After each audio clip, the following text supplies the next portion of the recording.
నక్షత్రాలన్నిటికీ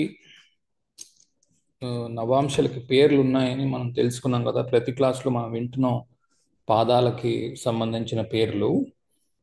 వాటి గురించి ఒక క్లాస్లో సింగిల్ క్లాస్లో చెప్పేద్దామని ఉద్దేశానికి వచ్చాను. ఆ పేర్లన్నిటినీ కవర్ చేస్తాను ఒకేసారి. ఆ పేర్లకున్న అర్థాలు కూడా కవర్ చేస్తాను, ఎందుకంటే స్ట్రైట్గా ఉన్న పేరు యొక్క అర్థము అలాగే తీసుకుంటే ఇప్పుడు ఏదో తస్కరా అని ఉంది అంటే దొంగ అవుతాడు అన్న అర్థంలో రావు అర్థాలు. ఓకే, వాటి అర్థాలు ఏమిటి అన్నది చెప్పుకుని ఈ వాళ్ళకి కంప్లీట్ చేద్దాం. ఎవరికైనా డౌట్లు ఉంటే ఆఖరిని అడుగుతురు కానీ.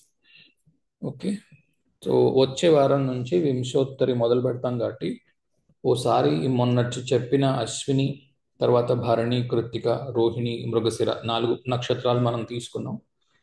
ఈ 4 నక్షత్రాలను ఈ యొక్క ఫలితాలని మనం ఎలాగ తీసుకుంటున్నాం అన్నది నేను చాలా వరకు అందులో ఎక్స్ప్లెయిన్ చేశాను. అవి మనం వింశోత్తరి చూస్తున్నప్పుడు ఖచ్చితంగా అవి తెలిసి ఉండాలి ఎలా పనిచేస్తున్నాయి. 1-2 సార్లు వినండి, కొంత టైం పడుతుంది కానీ తెలుసుకోండి, ఇంపార్టెంట్గా ఉంటుంది అది. ఓకే, సరే ఈరోజు చూడండి. ఆ, ఇటుపక్క ఎడం పక్కనేమో మొత్తం నక్షత్రాలు 27 ఇచ్చాను. 27 నక్షత్రాలకి 4 పాదాలు ఉన్నాయి. ఒక్కో పాదం యొక్క పేరు వరుసగా చూసుకుంటూ వెళ్దాం. అశ్వినిలోని తస్కర పేరు ఫస్ట్ పాదము. అశ్విని మొదటి పాదము తస్కర, నవాంశలో ఇది మేషంలో ఉంటుంది. రెండో పాదం అశ్వినిది భోగ, ఇది వృషభంలో ఉంటుంది. మూడో పాదము విలక్షణ, ఇది మిథునంలో ఉంటుంది. నాలుగో పాదము ధర్మ, ఇది కర్కాటకంలో ఉంటుంది. అలాగే భరణిలో మొదటి పాదము నృప, సింహంలో ఉంటుంది నవాంశలో. అలాగే భరణిలో రెండో పాదము నపుంసక, ఇది కన్యలో ఉంటుంది. తరువాత భరణి మూడో పాదము అభయ, భరణి నాలుగో పాదము పాప, పాప అన్నది వృశ్చికంలో ఉంటుంది. ఇవన్నీ ఇంగ్లీష్ పేర్లు. ఏఆర్ అంటే ఎరీస్, టిఏ అంటే టారస్, జిఈ అంటే జెమిని, సిఎన్ అంటే క్యాన్సర్, ఎల్ఈ అంటే లియో, విఐ అంటే వర్గో, ఎల్ఐ అంటే లిబ్రా, ఎస్సి అంటే స్కార్పియో. ఇవన్నీ ఇంగ్లీష్ పేరు. కృత్తిక ఒకటో పాదము ధనస్సులో ఉంటుంది. ధన అనేది అంశ పేరు, ధన అంశ కృత్తిక ఒకటో పాదము. అలాగే కృత్తిక రెండో పాదము పాప అంశ, మూడో పాదము ఉగ్ర అంశ, నాలుగో పాదము ఉత్కృష్ట అంశ. అలాగే రోహిణి ఒకటో పాదము సేనా అంశ, ఇది మేషంలో ఉంది. రెండో పాదము భృత్య అంశ, ఇది వృషభంలో ఉంది. మూడో పాదం విద్యా అంశ, ఇది మిథునంలో ఉంది. అతి అంశ, ఇది కర్కాటకంలో ఉంది. ఇవన్నీ రోహిణికి సంబంధించినవి. మృగశిర మొదటి పాదము రాజాంశ, సింహంలో ఉంది. రెండో పాదము చండాంశ, చండాంశ కన్యలో ఉంది. అభయాంశ తులలో ఉంది. నీచాంశ మీకు వృశ్చికంలో ఉంది. ఆర్ద్ర కృపాంశ ధనస్సులో ఉంది మొదటి పాదము. తరువాత తస్కరాంశ రెండో పాదము, ఇది మీకు క్యాప్రికాన్లో ఉంది. అలాగే ఉగ్రాంశ ఇది కుంభంలో ఉంది. తరువాత ఉత్కృష్టాంశ మీనంలో ఉంది. పునర్వసు మొదటి పాదము ఉత్తమాంశ, ఇది మేషంలో ఉంది. భోగాంశ రెండో పాదము పునర్వసుకి వృషభంలో ఉంది. సౌమ్యాంశ మిథునంలో ఉంది. ధనాంశ కర్కాటకంలో ఉంది. పుష్యమిలోని భూప అంశ సింహంలో ఉంది. సౌమ్య అంశ మీకు కన్యలో ఉంది. పుష్యమిలో మూడో పాదము శూర అంశ, ఇది తులలో ఉంది.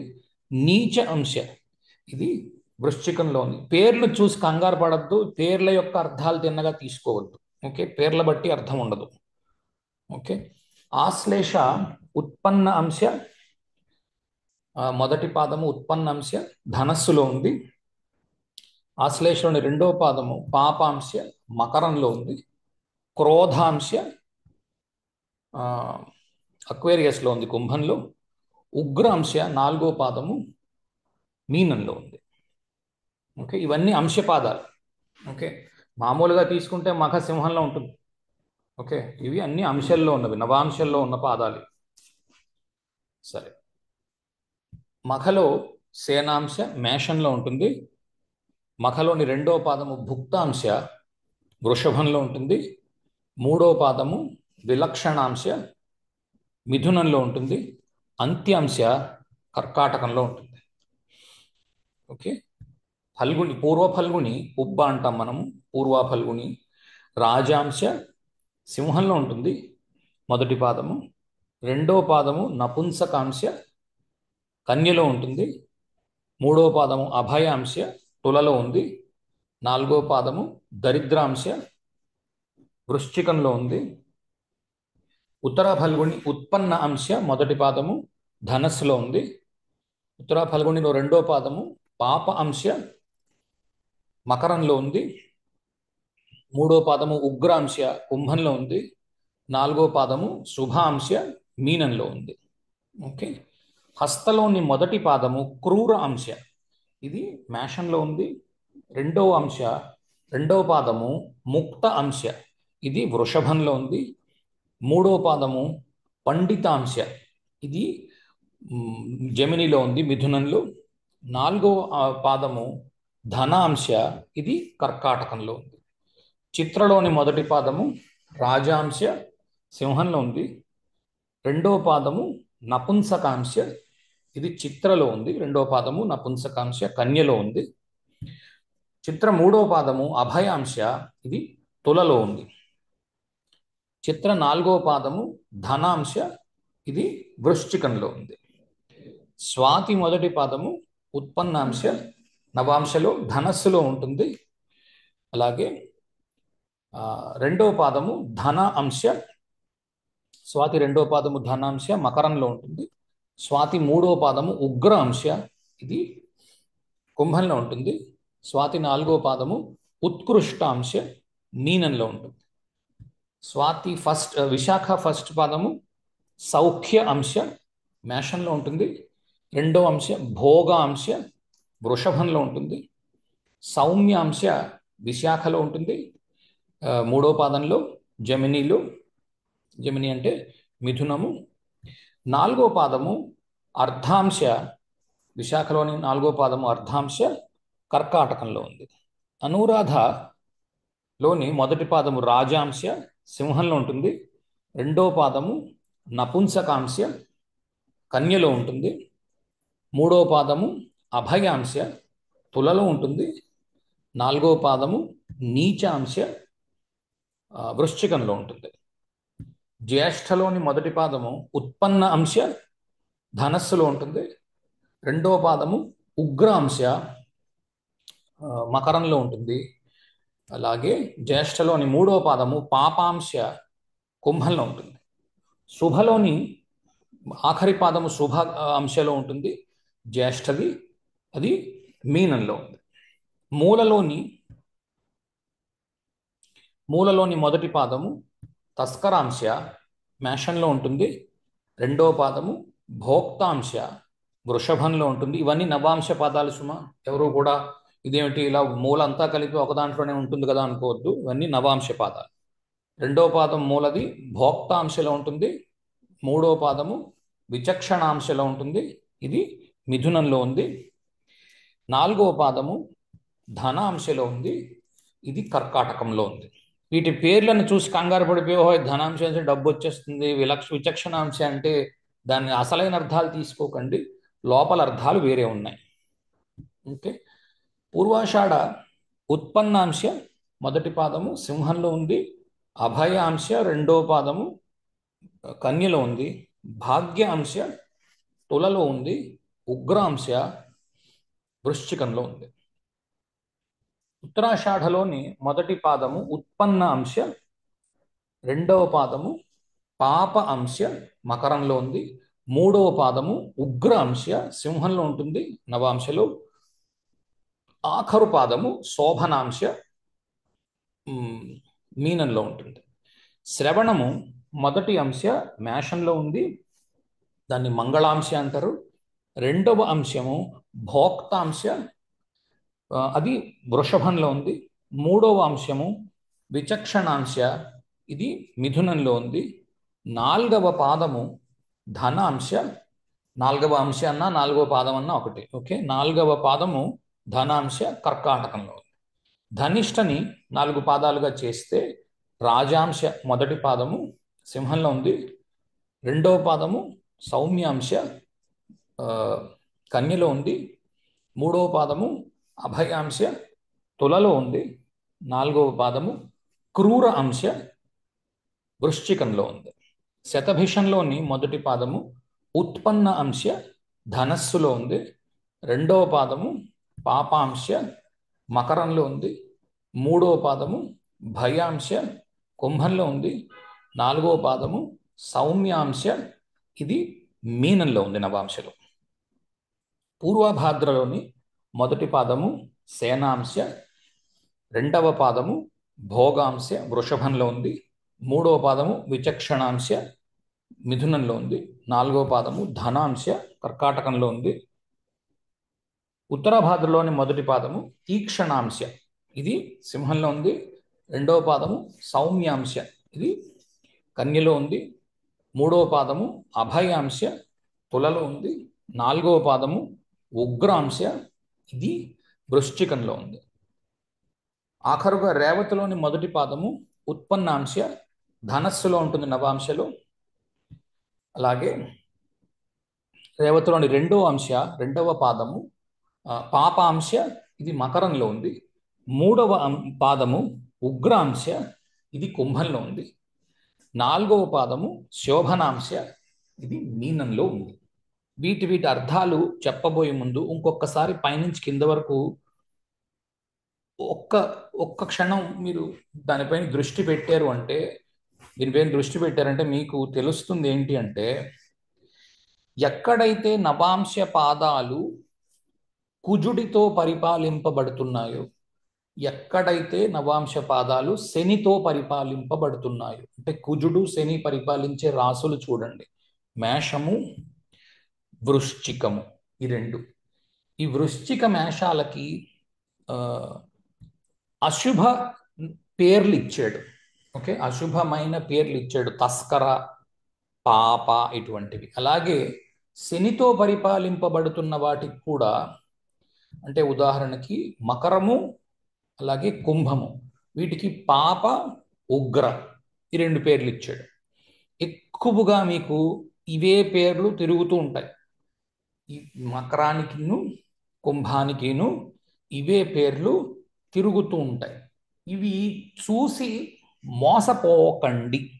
ఓకే, తస్కరాంశ అంటే దొంగ అయిపోతాడనో, పాపాంశ అంటే మొత్తం పాపం చుట్టేసుకుని ఏదో అయిపోతుందనో అలాంటి అపోహలేం పెట్టుకోకండి. ఓకే, ఉగ్రాంశ అంటే ఏదో ఉగ్రవాది అయిపోతారు అలా కాదు. ఓకే, అలా రావు ఫలితాలు.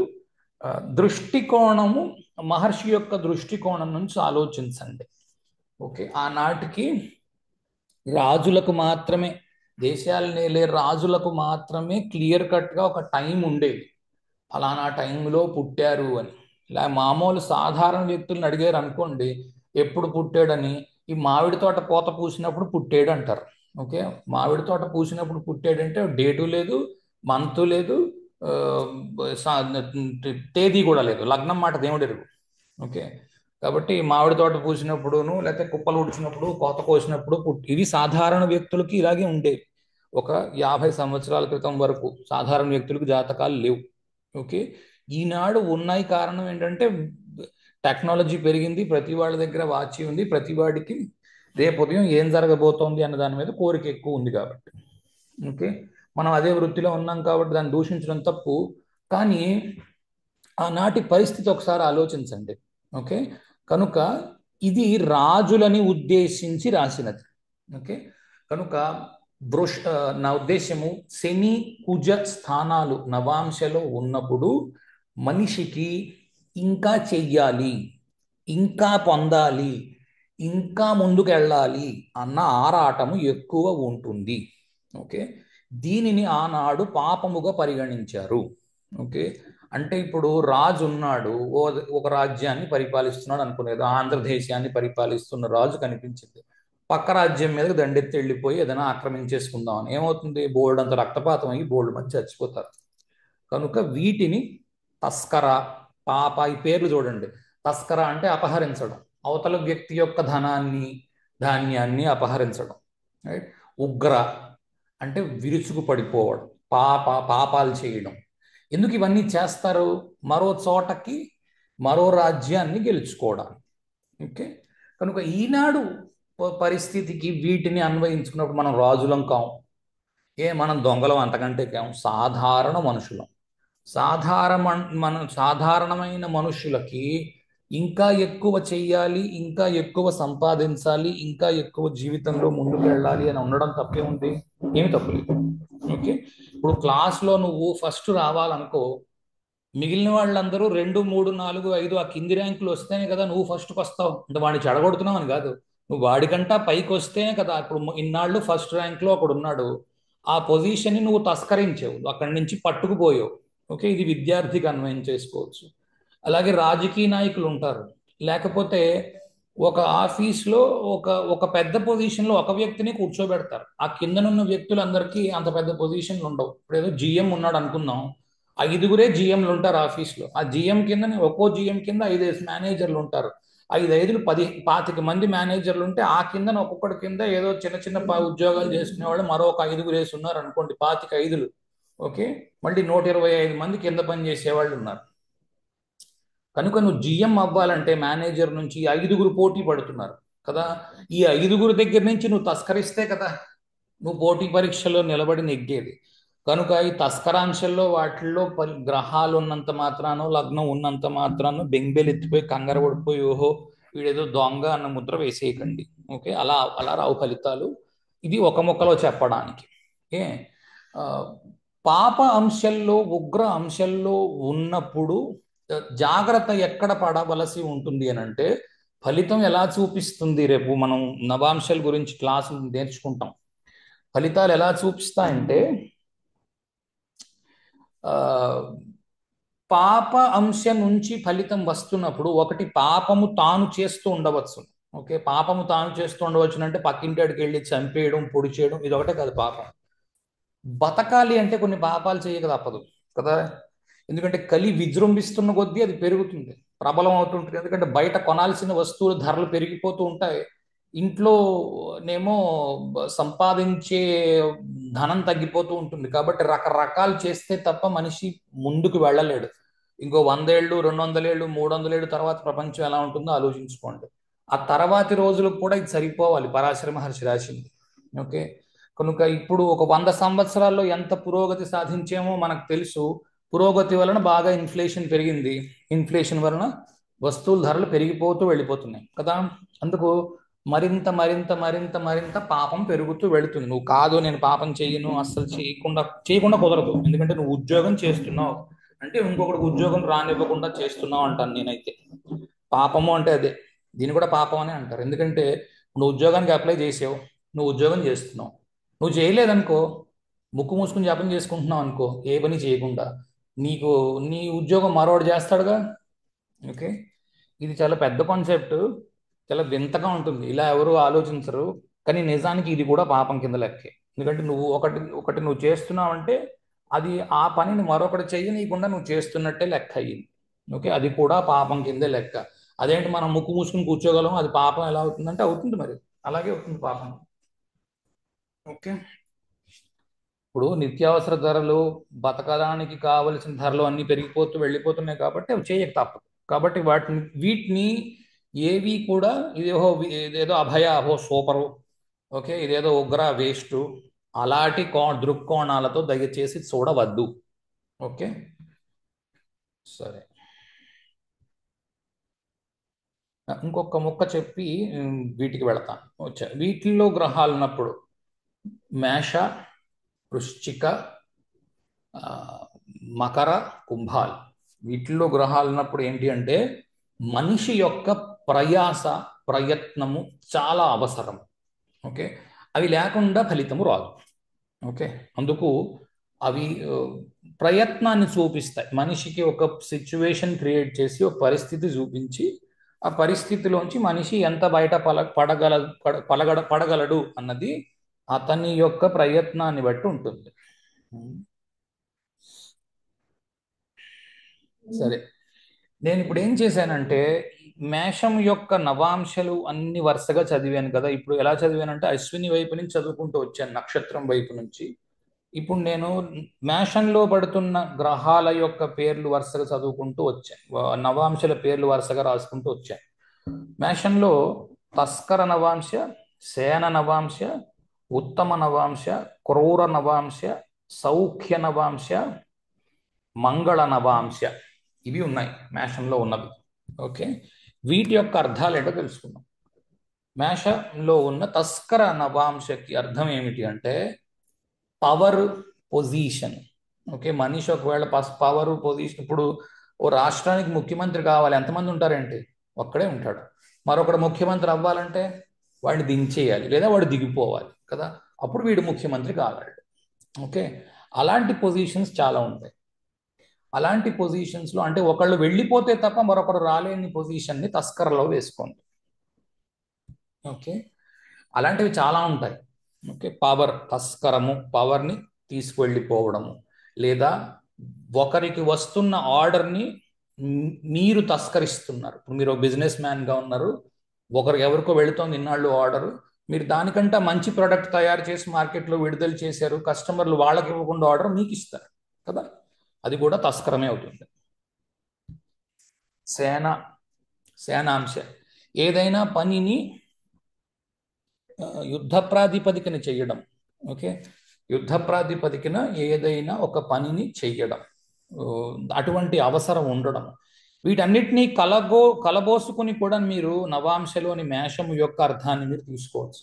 మేషంలో గ్రహం ఉంది నవాంశలో అంటే ఏమేమి చేయవచ్చును, ఆ గ్రహము ఎటువైపు మనిషిని తీసుకెళ్ళవచ్చును అన్న దాన్ని బట్టి కూడా పట్టుకోవచ్చు. అవి ఎలా అన్వయం చేసుకోవాలి అన్నది మీరు కొద్దిగా ఓపికగా ఉండాలి. ముందు ఇవి నేర్పిస్తే అప్పుడు తర్వాత విషయానికి వెళ్ళవచ్చునని ముందు ఇది మొదలుపెట్టాను. సరే, ఓకే, యుద్ధ ప్రాతిపదికన చేయడము అంటే మిగిలిన పనులన్నీ పక్కన పెట్టేసి ఈ గ్రహం చెబుతున్న పని చేయడం. ఓకే, దీనివలన యుద్ధ ప్రాతిపదికన చేయడం అంటే చాలా గొప్ప విషయం అనుకోకండి. మిగిలిన పనులన్నీ పెండింగ్లో పడిపోతాయి, ఇది చాలా ముందుకు వచ్చేస్తుంది. ఓకే, కాబట్టి మనిషి మిగిలిన పనులన్నీ వదిలిపెట్టేసి ఇక్కడ ఉన్న గ్రహం చెప్పిన పని చేయడానికి ఫోకస్లో ఉండే అవకాశాలు కూడా ఉన్నాయి. ఓకే, ఉత్తమ, ఉత్తమ అంటే చాలా ఉత్తమమైంది అనే ఉద్దేశంలో ఉండద్దు, మంచిదే, ఉత్తమమైనది అన్న అర్థం ఎలాగో తెలుసు, అది ఎలాగో నేను వద్దన్నా మీరు అది వాడుకుంటారు, నేను కాదని అన్ను. కానీ ఉత్తమ అంటే పర్ఫెక్షనిస్ట్, అంటే ఎవరు చేసిన పని నచ్చకపోవడం. ఓకే, ఇవి ముఖ్యంగా మీకు ఎక్కడ ఉపయోగపడతాయంటే నీ లగ్నము యొక్క డిగ్రీస్ ని యూజ్ చేసుకుని దాని నుంచి ఒకటి, దాని తర్వాతను మీ లగ్నాధిపతి యొక్క పొజిషన్ని బట్టి మీకు ఎవరైతే తెలుసునో మీ భార్య వాళ్ళందరి పొజిషన్స్ని బట్టి మీరు కస్ప్ యూజ్ చేసుకుని, కస్ప్లో ఏ నక్షత్రం పడింది ఏ పాదం పడింది యూజ్ చేసుకుని మీరు మీ చార్ట్స్ని మీరు కరెక్ట్ చేసుకోవచ్చు. చేస్తున్నప్పుడు కొంచెం జాగ్రత్తగా కరెక్ట్ చేసుకోండి. ఓకే, ఏ పాదము పాజిటివ్ కాదు, ఏ పాదము నెగటివ్ కాదు. ఓకే, ప్రతి పాదానికి ప్లస్, ప్రతి పాదానికి మైనస్ ఉంటాయి. 108కి 108. కొందరి ఉద్దేశాలు తప్పు, ఇక్కడుంటే సూపరు, అక్కడుంటే బంపరు, ఎక్కడుంటే చెత్త అని ఆలోచిస్తున్నారు. అలా రావు ఫలితాలు, ఎక్కడున్నా కూడా మంచి ఫలితము రావచ్చును. ఓకే, ఆ ఉద్దేశంలో పెట్టుకోండి. ఎవరు చేసిన పని నచ్చకపోవడము, దీని వలన తన పని తాను ఎక్కువ చేసుకుంటూ ఉండడము. ఓకే, లేదా ప్రతి వారు చేసిన పనికి వంకలు పెడుతుండడము. ఓకే, ఇది కనిపించవచ్చు ఉత్తమాలు. ఒక పక్క ఏంటి అంటే ఉత్తమంగా ఆలోచిస్తున్న వ్యక్తి, మంచి మంచి భావాలున్న వ్యక్తి, అవి ఎలాగో మీరు తెలుసుకుంటారు. తస్కర అంటే దొంగ తెలుసు అందరికీ, సేన అంటే సైన్యము, సైన్యం అంటే 4, 5, 6 టీం లాగా పనిచేసేది. ఓకే, అవన్నీ మీకు తెలుసు, అవన్నీ నేను అందుకే పెద్దగా ఎంఫసైజ్ చేయట్లేదు. క్రూర, క్రూర అంటే రవిని క్రూరుడుగా చెప్తారు చూడండి. మీరు ఇవి గ్రహాలు నేర్చుకుంటున్నప్పుడు కూడా నేర్చుకున్నారు, రవి పాపి కాదు రవి క్రూరుడు అని మనం విన్నాం. ఓకే, రవి పాపి కాదు రవి క్రూరుడు, ఏంటి రెండు ఒకటే కదా, తేడా ఉంది. కుజశనులు పాపులు, రవి క్రూరుడు.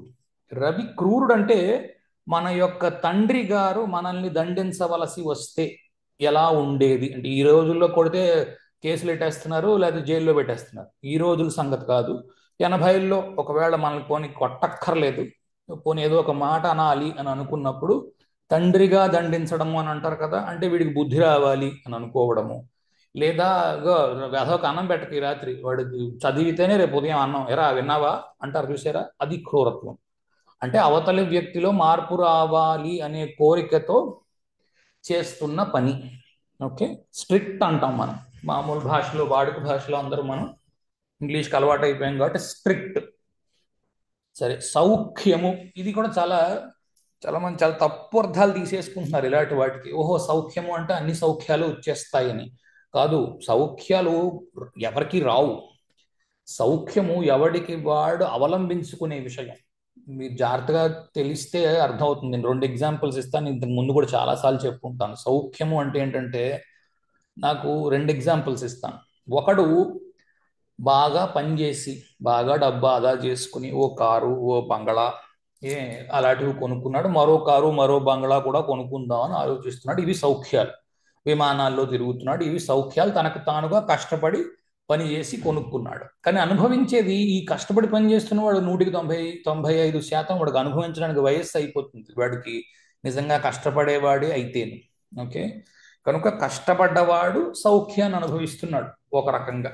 ఓకే, లేదా సౌఖ్యము తానేం కష్టపడ్డంలా, ఎవరో ఇంట్లో వాళ్ళు కష్టపడుతున్నారు, వీడు తాగుపోతాడు అనుకోండి, వాడికి అన్ని మిగిలిన వాళ్ళు అమర్చాలి. అమర్చకపోతే ఏం చేస్తాడంటే గోల్ చేసేస్తాడండి, ఇంట్లో ఉన్న సామాన్లు అన్ని విరగొట్టేస్తాడు. కాబట్టి తప్పక వాడి తాగుడు తీసుకొని వచ్చి కొని ఇస్తే గానీ వాడు ఊరుకోడు. ఇలాంటి మహానుభావులు కూడా ఉన్నారు మనకి. ఓకే, కొంతమంది చూస్తూ ఉంటారు. ఇలాంటి వాళ్ళు కూడా పాసిబిలిటీ ఉంది. ఓకే, కాబట్టి సౌఖ్యము అనగానే సూపర్ అని, లేకపోతే ఏదో క్రూర అనగానే చెడ్డని తీసుకోవద్దు. సౌఖ్యము చాలా మంచిది, సంతోషం. మంచి సౌఖ్యాలు మనిషి అనుభవించగలడు, వెరీ గుడ్.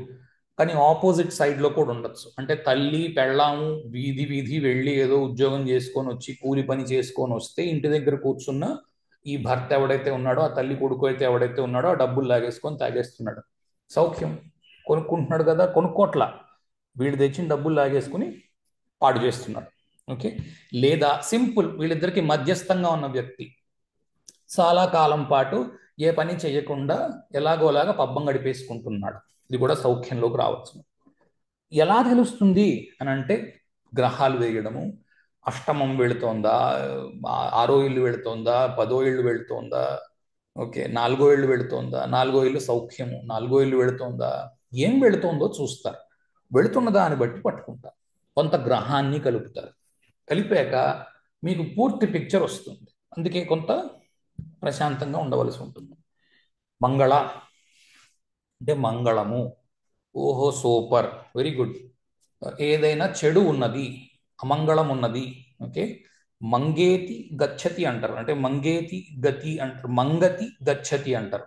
మంగళ అంటే మంగతి గచ్చతి, అంటే చెడ్డగా ఉన్న గతి లేదా దుర్గతి వెళ్ళిపోయింది అంటే ఏమిటి, చెడ్డది తీసేయాలి. చెడ్డది తీసేయాలనుకోండి, ఉన్నాడు నా కొడుకే కదా అని బాధపడితే కుదరదు. చెడ్డది తీసేయాలి. భారతీయుడు సినిమాలో ముసిలి కమల్ హాసన్ లాగా పడుచు కమల్ హాసన్ని తీసేయాలి కదా. కాబట్టి అన్అపాలజెటిక్ అని అన్నాం. అంటే ఈ ఎక్కడ బాధపడకుండా తనది కాదు అన్నట్టు. ఎందుకంటే ఇది మేషం కదా, మేషంలో నీరు లేదు పూర్తిగా. అది ఇవన్నీ కూడా కలుపుకుంటే మీకు అర్థమవుతుంది. మంగళ అని రాసాము, మేషంలో వేసాము. మేషంలో నీరు లేదు. నీరు ఉంటే కదా తనవాడు తనది, ఓకే, అన్నది ఒకవేళ సమాజాన్ని పాడు చేస్తోంది అని అంటే తీసేయవలసి వస్తుంది. నేను ఇది చాలా హై లెవెల్లో చెప్తున్నాను. మామూలు మనుషులకు కూడా దీన్ని అన్వయం చేసుకోవచ్చు. అంటే ఉదాహరణకి ఇద్దరు కలిసి వ్యాపారం చేస్తున్నారు, బావ బావమర్ది. వీడిని తీసేస్తే తప్ప పని అవ్వదు అని అనిపించింది అనుకోండి, ఆ బావమర్దిని తీసేయవలసి వస్తే తీసేస్తాడు. ఓకే, అలా కూడా కావచ్చును. లేదు ఏదో క్యాన్సరిక్ ట్యూమర్ వచ్చింది, చాలా మంగళకరంగా వెంటనే తెలిసింది, కట్ చేశారు, బ్రహ్మాండంగా బతికాడు మనిషి, చాలా సూపర్గా బతికేస్తున్నాడు. వీటన్నిటినీ కలుపుకోవచ్చు దీంట్లో, ఈ మంగళాలు. ఓకే, ఇలాంటివి మీరు కౌంట్లెస్, ఇన్యూమరబుల్ అంటారు, ఎన్ని వేసుకోవచ్చో చెప్పలేం. ఒక్కొక్క దాంట్లో మీరు దీని మీద ఉపోద్ఘాతం రాసుకుంటూ వెళ్తే కొన్ని వందల పేజీలైనా కంప్లీట్ అవ్వవు ఒక్కొక్క దాని మీద. నేను మీకు చిన్న చిన్న ఉదాహరణలు ఇచ్చి ఆపేస్తున్నాను. ఓకే, మీ బుద్ధి ప్రచోదనం చేసి మీరు పట్టుకోవాలి. ఎలా పట్టుకుంటారు అంటే టోటల్ హారోస్కోప్ రన్నింగ్ బట్టి పట్టుకోవాలి. ఓకే, టారస్ అంటే వృషభంలో ఏమేమి పడుతున్నాయి చూడండి. వృషభము సాధారణంగా పరాశర మహర్షి చెప్పింది చాలా బ్రహ్మాండము. ఓకే, వృషభంలో బోల్డ్ అన్ని రిసోర్సెస్ ఉంటాయి. కా రిసోర్సెస్ అంటే ఏం లేదు, మన్ మటీరియల్ మషీన్ మనీ అని అంటాం కదా. అంటే కావాల్సినంత మంది సేవకులు, కావాల్సినంత అంత ధనము, కావాల్సినన్ని బళ్ళు. ఆ రోజుల్లో గుర్రాలు ఏనుగులు అనేవారు, ఇప్పుడు బళ్ళు, ఇళ్ళు. ఓకే, పిలిస్తే పలికే మనుష్యులు, ఇవన్నీ వృషభంలో ఉంటాయని ఓ నానుడి. నవాంశ వృషభానికి కొంత తేడా ఉంది. నవాంశలో వృషభము చూడండి, మూడు మాటలు అంటారు. ఒకటి ఏంటంటే ఆ, ఒక్క నిమిషం, ఒక్క నిమిషం.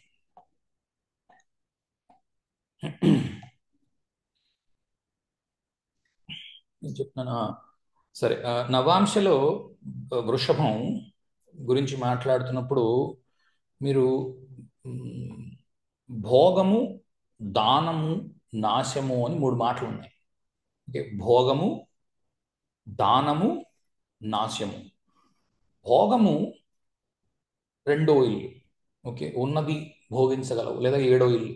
ఈ రెండు, 7, 12. భోగము, దానము, నాశము. ఓకే, 7 నాశము, 2 భోగము, 12 దానము. లేదా ఒకే దాంట్లో మూడు కనిపిస్తూ ఉంటాయి. రెండో ఇంట్లో నుంచి నాశం కనిపిస్తుంది, భోగము కనిపిస్తుంది. కుటుంబ సభ్యులు ఉన్నారు, శుక్రుడు ఇచ్చేది ముఖ్యంగా అదే, భోగము, దానము, నాశం. ఈ మూడిటికే అతను ప్రతీకగా నిలబడతాడు. 2, 7, 12. కనుక మీకు అన్ని ఇక్కడ ఏం కనిపిస్తాయంటే, వృషభంలో ఉన్న గ్రహాలు ఏం చూపిస్తాయంటే ఆ, అనుభవించడం ఏదైనా. ఓకే, అనుభవించడము అంటే సౌఖ్యం తెచ్చుకున్నావు, కారు కొనుక్కున్నావు, హాయిగా దాన్ని భోగిస్తున్నావు. కొద్ది రోజులు వస్తుంది కారు, 15 ఏళ్ళు పనిచేస్తుంది కారు, తర్వాత ఏమవుతుంది, నాశనం అయిపోతుంది కదా. సో భోగము, నాశం, దీని వైపుకి పూర్తిగా మనిషిని తీసుకెళ్తుంది. కొన్ని ఉంటాయి, కొద్ది రోజులు వాడతావు, దాని తర్వాత దానం చేసేస్తావు, మరొకడికి ఇచ్చేస్తావు, నువ్వు వాడుకోరా, అలాంటివి కూడా ఉంటాయి కదా. సో అవన్నీ మీకు ఇక్కడ వృషభం నుంచి కనిపిస్తాయి. ముఖ్యంగా శుక్రుడు పరిపాలించే వాటి నుంచి మీకు భోగదాన నాశాలని చూడవచ్చు. వృషభ, తుల, ఆ, మీనాల నుంచి. ఆ, వాటితో పాటుగా ఇక్కడ ఇచ్చినవి కూడా చూడండి. భోగము అని అంటే గొప్పది అని అనలేము. ఓకే, నిజానికి భోగము అంటే గొప్పది. భోగిస్తున్నాము, భోగిస్తున్నాము అంటే తెలుగు భోగం కాదు, తినే వస్తువు అయినా కావచ్చు, అనుభవించడం అనమాట. సులువుగా చెప్పాలంటే, ఇంగ్లీష్లో చెప్పాలంటే కన్జ్యూమింగ్ సంథింగ్ అంటారు. అంటే తినేది, వాడేది అన్నిటినీ కూడా భోగంలోకి తీసుకొస్తారు. కాబట్టి డబ్బు ఖర్చు ఓ రకంగా చెప్పాలి అని అంటే డబ్బు ఖర్చు పెట్టడము. నేను 1 కోటి రూపాయలు లాస్ట్ ఇయర్ ఖర్చు పెట్టానండి అని అన్నారు అనుకోండి, రిక్షావాడు పెట్టగలడేంటి? పెట్టలేడు కదా. అంటే అర్థం ఏంటి? నువ్వు 1.5 కోటి సంపాదించి ఉంటావు, ఓ 50 లక్షలు దాచుకుని 1 కోటి రూపాయలు ఖర్చు పెట్టగలిగి ఉంటావు కదా. లేదా ఏం చేస్తావు? అప్పుకెళ్ళి అప్పు చేసి ఖర్చు పెట్టవలసి వస్తుంది. ఓకే, ఈ రెండు కూడా ఇక్కడి నుంచి ఉంటాయి. ఓకే, నేను ఎందుకు ఇలా చెప్తున్నాను అంటే చాలా మంది స్టీరియో టైపింగ్ చేస్తున్నారు. స్టీరియో టైపింగ్ అంటే ఆ, ముఖ్యంగా ఫస్ట్ ఆఫ్ ఆల్ నవాంశాన్ని విశ్లేషించడమే చాలా మందికి రావట్లేదు. విశ్లేషిస్తున్న వాళ్ళు ఏమిటి అంటే, మేషంలో ఉంటే మంచిది కాదు, వృషభంలో ఉంటే సూపరు, మిథునంలో ఉంటే సూపరు, ఇలా ఆలోచిస్తున్నారు. కొంతవరకు కరెక్ట్ కాదని నేను అన్ను, కొంతవరకు కరెక్ట్, కానీ దాని పూర్తి అర్థము ఇది. ఓకే, ఖర్చు ఒక రకంగా చెప్పాలంటే భోగము అంటే ఖర్చు పెట్టేయడం. ఓకే, భృత్య, ఇది కూడా మనం విన్నాం. రోహిణిలో ఒక పాదం ఉంది, భృత్య. భృత్య అంటే ఒకడి కింద పనిచేయడం, ఒకళ్ళు చెప్పిన దానికి బానిస అయిపోవడము. ఓకే, ఎందుకంటే వాక్కు. ఓకే, వాక్కు కదా, సెకండ్ హౌస్, వాక్కు. ఫలానా వాళ్ళ మాటకి కట్టుబడి ఉండడం, భృత్య. ఓకే, భుక్త, భుక్త ఖర్చు పెట్టేయడం. ఓకే, ఆ, భోజనం తినేయడం, వాడేయడం. ఓకే, భుక్తము, భోగము, భృత్యము, ముక్తము. ముక్తము అంటే ఒక్క చోట వస్తాం చూడండి, ముక్తాంశ అంటారు దీన్ని. ఇందులో చూస్తే ముక్త, హస్తాలోని వస్తోంది. హస్తలోని బుధుడి ఇంట్లో అంటే కన్యలో ఉంటుంది హస్తలోని గ్రహము. అక్కడ నవాంశలో వృషభంలో ఉంది. D1లో కన్యలో నుండి నవాంశలో వృషభంలో ఉంది. ఓకే, సో ఒకవైపు నుంచి చూసుకుంటున్నప్పుడు మిథున కన్యలు, మరొక వైపు నుంచి చూసుకుంటున్నప్పుడు ద్వితీయ భాగ్యాలు. ఓకే, కన్య నుంచి చూస్తే ద్వితీయ భాగ్యాలు, జమిని నుంచి మిథున నుంచి చూస్తే పంచమ వ్యయాలు. ఓకే, ఇది ముక్త అంశ, ముక్తి ముక్తి పొందే అంశ అనే అర్థంలో పూర్తిగా తీసుకోవడానికి అవదు. ముక్తి అంటే ఏంటంటే ఇంకా దాన్ని వాడవలసిన అవసరం లేకపోవడం, అది ముక్తి. అదే కదా, మళ్ళా పుట్టవలసిన అవసరం లేదు, జీవన్ ముక్తి. ఓకే, బాబోయ్ వీడి దగ్గర నుంచి పెద్ద ముక్తి లభించిందిరా మనకు అంటే వదిలేసి వెళ్ళిపోయాడు. ఓకే, ఈ అర్థం కూడా వస్తుంది. వాడి అనుభవించి వదిలేసి వెళ్ళిపోవడము. ఓకే, దీన్ని ఎలాగైనా వాడచ్చు. ఓకే, ముక్త అంశ, ముక్తి పొందినవాడు అన్న అర్థం కూడా వస్తుంది. భోక్త, ఈటింగ్, భోక్త అంటే తినేవాడు కదా, ఈటర్ నిజానికి తినేవాడు, ఖర్చు పెట్టేసిన వాడు లేదా వినియోగదారుడు, ఇవన్నీ అర్థాలు వస్తాయి. ఇవి సమయాన్ని బట్టి, సందర్భాన్ని బట్టి, రాశిని బట్టి, గ్రహాన్ని బట్టి, ఆధిపత్యాన్ని బట్టి, ప్లేస్మెంట్ని బట్టి వీటిల్లో ఏమొస్తోంది, ఇవన్నీ ముఖ్యంగా మీ వృషభంలో మీకు వచ్చే మొత్తం అన్ని చదివి వీటిని అర్థం చేసుకున్నారనుకో, వృషభంలో ఇదే అవుతుంది, నవాంశలో గ్రహం ఉంది వృషభంలో అంటే ఇవే వస్తాయి. ఈ అర్థాలతో తీసుకోవచ్చు. ఒక్కోసారి కొన్ని ముందుకి వెనక్కి ఉండవచ్చు, ఇలాగే పేర్లు పెట్టుకొని చూసుకోవాల్సిన అవసరం లేదు. వృషభాన్ని పూర్తిగా ఇలా అర్థం చేసుకున్నా కూడా పనికొస్తుంది. కానీ కొన్ని ఉంటాయి, ఇప్పుడు భృత్యము అని ఉందనుకోండి, జనరల్గా వృషభము ఎవరి దగ్గర తల వంచదు. ఓకే, వృషభము లేచి నిలబడి కొమ్ములెత్తి ఉండడానికే ప్రయత్నం చేస్తుంది, తోసేయడానికి. ఒక్క యజమాని ఎవడైతే ఉంటాడో వాడికి మాత్రం కట్టుబడి ఉంటుంది చూడండి వృషభం. ఓకే, ఆ యజమాని ఎవరు ఇక్కడ ఉంది, మీరు జాగ్రత్తగా చూస్తే రోహిణిలో భృత్యాంశ, మనం మాట్లాడుకున్నాం ఇంతకు ముందు, భృత్యాంశ రోహిణిలో రెండో పాదము భృత్యాంశ. ఎందుకంటే రోహిణిలో అది శుక్రుడిల్లు, మళ్ళా శుక్రుడింటికే వచ్చి కూర్చొని ఉన్నాడు. యజమాని ఇంటికి వచ్చిన వృషభం మాత్రం జాగ్రత్తగా ఉంటుంది. ఓకే, మిథునము విలక్షణ విచక్షణ. నాకు అనిపిస్తుంది ఓ చోట ఎక్కడైనా తప్పు పడిందేమో ప్రింట్ అనే అనుమానం కూడా ఉంది. విలక్షణ విచక్షణ ఎలా తీసుకున్న పోనీ విలక్షణ అని అనుకుందాం. ఎందుకంటే విలక్షణ అన్నది ఉత్త అశ్విని మూడో పాదానికి మాత్రము విలక్షణ అన్న మాట రాశాడు. మిగిలినది ఎక్కడ చూసినా సరే చాలా ఎక్కువ చోట్ల విచక్షణ అన్న మాట రాశాడు ఆయన. ఓకే, ఇది మనం మాట్లాడుకుంటున్నంతా కూడా నక్షత్ర చింతామణి అనే పుస్తకంలో ఉంది. ఎవరు కావాలంటే వాళ్ళు చదవచ్చు. కానీ చదివేటప్పుడు మాత్రము యథాతథంగా తీసేసుకుని అందులో ఇంకేదో వచ్చేస్తుందని ఎవరి నక్షత్రం వాళ్ళు చూసేసుకుని, ఓహో 70 ఏళ్ళకి పరమాయుద్ధాయం ఉందని, నాకు ఆల్రెడీ 72 ఉన్నాయని, నేను చచ్చిపోయి మళ్ళీ పుట్టేశాను అనుకుని ఇలాంటి వేరే ఆలోచనలు చేయకుండా అవన్నీ రావు, ఫలితాలు అక్కడి నుంచి అలా రావట్లేదు. ఓకే, ఇది ట్రాన్స్లేషనే ఉంది, రియల్ శ్లోకాలు దాంట్లో లేవు. అతను నెట్లో ఉన్నది నేను చూశాను, దొరకడం లేదు ఇప్పుడు సరిగ్గా ఈ పుస్తకం. ఎవరి దగ్గరైనా సంస్కృత శ్లోకాలు ఉన్న పుస్తకం ఉంటే చెప్పండి, నేను తీసుకుంటాను. ఓకే, విలక్షణ. విలక్షణ అంటే వి అన్న మాటకి 2-3 అర్థాలు ఉంటాయి సంస్కృతంలో. వచ్చిన బాధ ఏంటంటే వి అంటే వినా, లేనిది, లక్షణములేవి లేనిది. ఓకే, వినా లక్షణాయతి విలక్షణ అన్న అర్థం ఒకటి, వివిధ లక్షణాయతి విలక్షణ అన్న అర్థం ఒకటి. ఓకే, అసలు ఎందుకు పనికిరాదు, లక్షణం అన్నదానికి అసలు అర్థంలో లేదు అన్న అర్థం ఒకటి వస్తుంది. ఓకే, 3 అర్థాలు డెఫినెట్గా ఉంటాయి ఈ సంస్కృతంలో. తెలుగులో ఇలా కుదరదు కానీ సంస్కృతంలో కుదురుతుంది. కాబట్టి విలక్షణ అన్న పదాన్ని మీరు జాగ్రత్తగా గమనిస్తే ఏరీస్ మేషంలో ఉంటుంది అశ్విని మూడో పాదము. అశ్విని మూడో పాదంలోని విలక్షణ అన్న పదం వాడాడు ఆయన. అశ్విని మూడో పాదము D1లో ఎరీస్లో ఉంది, D9లో జమినైలో ఉంది. ఓకే, అంటే మేషం నుంచి మిథునానికి వచ్చి, మేషానికి కుజుడు అధిపతి, కుజుడు దక్షిణానికి అధిపతి, బుధుడు ఉత్తరానికి అధిపతి. రెండూ కూడా పచ్చగడ్డి వెయ్యక్కర్ లేకుండానే కొట్టుకుంటూ ఉంటారు. కుజ బుధులు వీళ్ళిద్దరు. ఓకే, అందుకు విలక్షణం. అక్కడ ఉన్న క్యారెక్టరిస్టిక్స్తో, అక్కడ ఉన్న లక్షణాలతో ఇక్కడికి వచ్చి పడింది కనుక ఇది విలక్షణము అన్న సరిపోతుంది.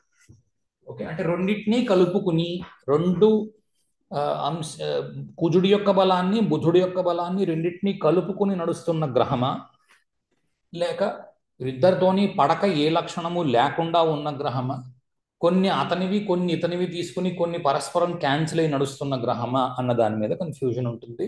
ఎక్కువగా ఏం కనిపిస్తుంది అని అంటే విలక్షణత కనిపిస్తుంది. తెలుగు విలక్షణం అంటే డిఫరెంట్గా ఉన్న వ్యక్తి, గుంపులో గోవింద కాడు, ఇది ఎక్కువసార్లు కనిపిస్తుంది. కంటి చూపు వంటి సమస్యలు ఉండడం, లేదా స్కిన్ డిసీజెస్ వంటివి కనిపించడము కొన్ని ఎక్కువ సార్లు నాకు కనిపించిన.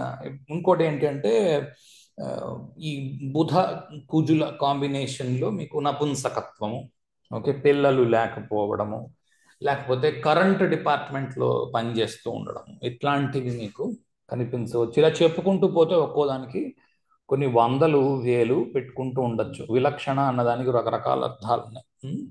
కంటి చూపు ఇబ్బందులు కూడా మీకు కనిపించవచ్చు. ఎందుకు కంటి చూపు ఇబ్బందులు అంటే చంద్రుడు కంటి చూపుకి కారణం ఒక రకంగా, బుధుడికి పడదు, చంద్రుడు కుజుడింట్లో నీచి పొందుతున్నాడు, అలా కూడా తీసుకోవచ్చు. సరే, విద్యాంశ. ఓహో, విద్యాంశ అంటే చాలా చదివేసుకున్నవాడు, బోల్డ్ అంత తెలివితేటలు ఉన్నవాడు, సూపరు. కరెక్టే, సూపర్. ఈ చదువుకున్న వాళ్ళతో వచ్చే కాకుంటే ప్రపంచంలో ఉన్న వాళ్ళందరూ చదువుకున్న వాళ్ళు అయి ఉండాలంటాడు.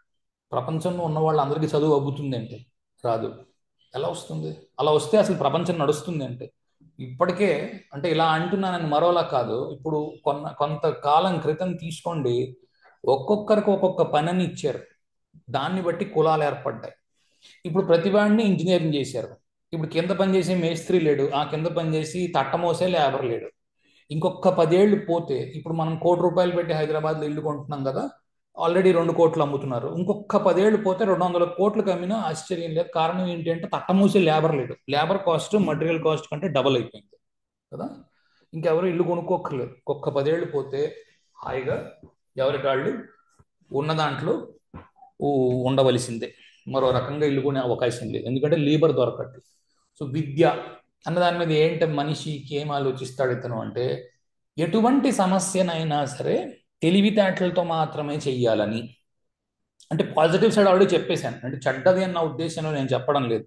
విద్య చాలా సూపర్, చాలా మంచిది, ప్రతిదాన్ని ఇంటలెక్ట్తోనే సాల్వ్ చేయాలి, కరెక్ట్, 100% కాదని నేను అనట్లేదు. కానీ ఈ బాగా చదువుకున్న వాళ్ళతో ఇబ్బంది ఏంటి అంటే, ప్రతి వాళ్ళని వాళ్ళ స్థాయిలో ఊహించుకుంటారు. ఈ మాత్రం తెలీదా, ఇది తెలియపోతే ఎలాగా. ఇంకా ఇలాంటివి మాటి మాటికి అంటున్నాడు అనుకో. ఈ బుధ బలం, ఓకే, ఇదంతా జమిని కదా, ఇదంతా వెర్రి.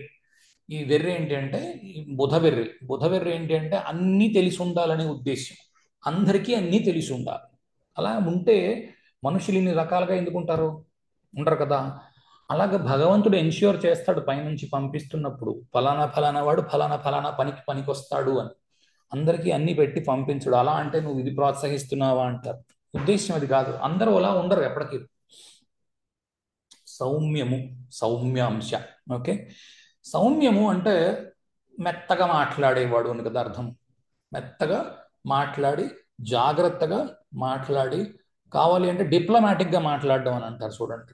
అంటే కృష్ణుడు లాగా అనమాట. ఈ బుధుడు చేసే పని చంద్రుడు లాగే ఉంటుంది. చంద్రుడు కొడుకు కనుక డిప్లొమాసీ బుధుడు కూడా బాగా వస్తుంది. ఓకే, కనుక డిప్లొమాసీ మాట్లాడడం, మెత్తగా మాట్లాడడము, తరువాతను మెత్తగా మాట్లాడేవాడిని మెత్తనాన్ని చూస్తే మొత్త బుద్ధి. ఓకే, అంటే పాజిటివ్ ఉన్న చోటే ఒక నెగిటివ్ కూడా పక్కనే ఉంటుంది. అన్నిటికీ ఒకడినే పంపించలేం కదా. ఒక్కోసారి నువ్వు గట్టిగా మాట్లాడాల్సి ఉంటుంది. ఏదో రోడ్డు మీద యాక్సిడెంట్ అయ్యింది, వాడొచ్చి నిన్ను గుద్దేసినారే నువ్వు అన్నావు అనుకో, వాడు వెంటనే నెత్తి మీదకి వస్తాడు. మన దేశం అలాంటిది కదా. కాబట్టి ఒక్కో చోట నువ్వు పరుషంగాను గట్టిగాను మాట్లాడవలసి ఉంటుంది. అట్లాంటివి చేయలేని పరిస్థితిలో ఉండడం, ఫిజికల్గా వీక్గా ఉండడం లేదా, ఎందుకంటే బరువులు మోయలేకపోవడము, పెద్దగా కష్టపడ్డ తత్వం లేకపోవడము వంటివి కనిపించవచ్చు.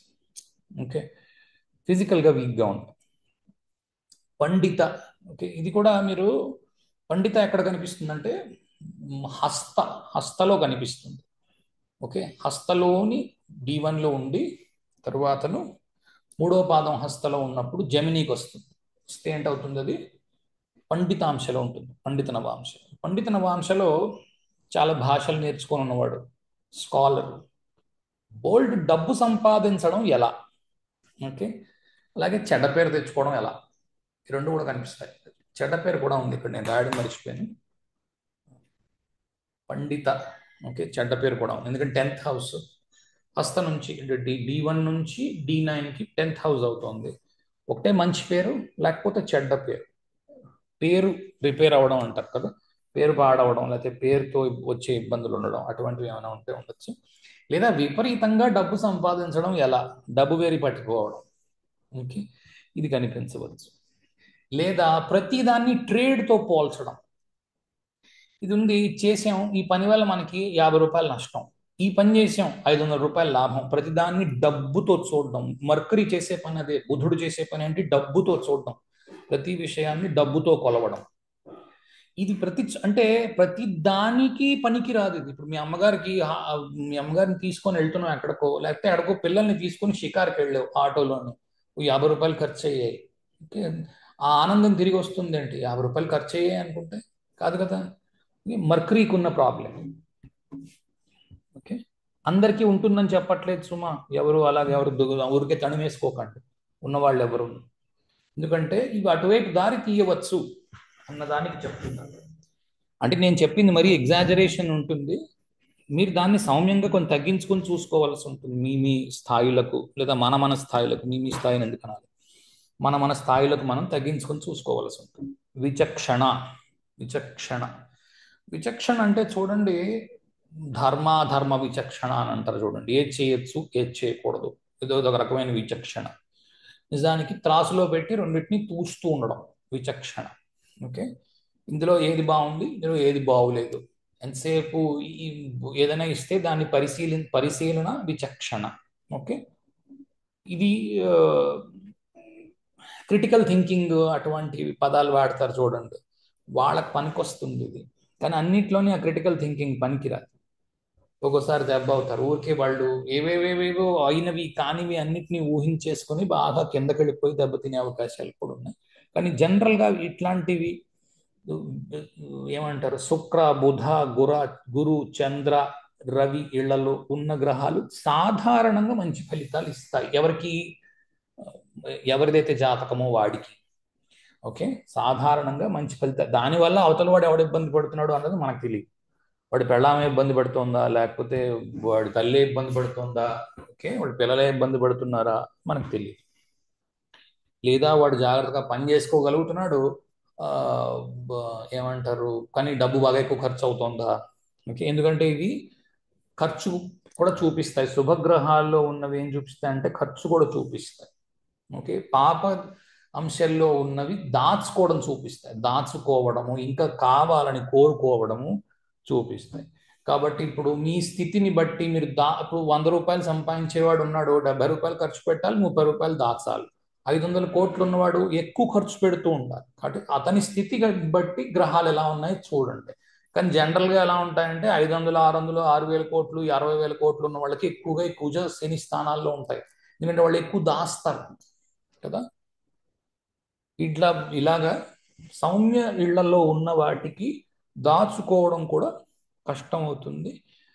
లాసెస్ విషయానికి వచ్చినప్పుడు మాత్రం చెడు ఇళ్లలో ఉన్న వాటి నుంచి బిజినెస్ పెట్టారు, లాస్ వచ్చింది, ఓకే, పెద్ద పెద్ద లాసులు వచ్చాయి.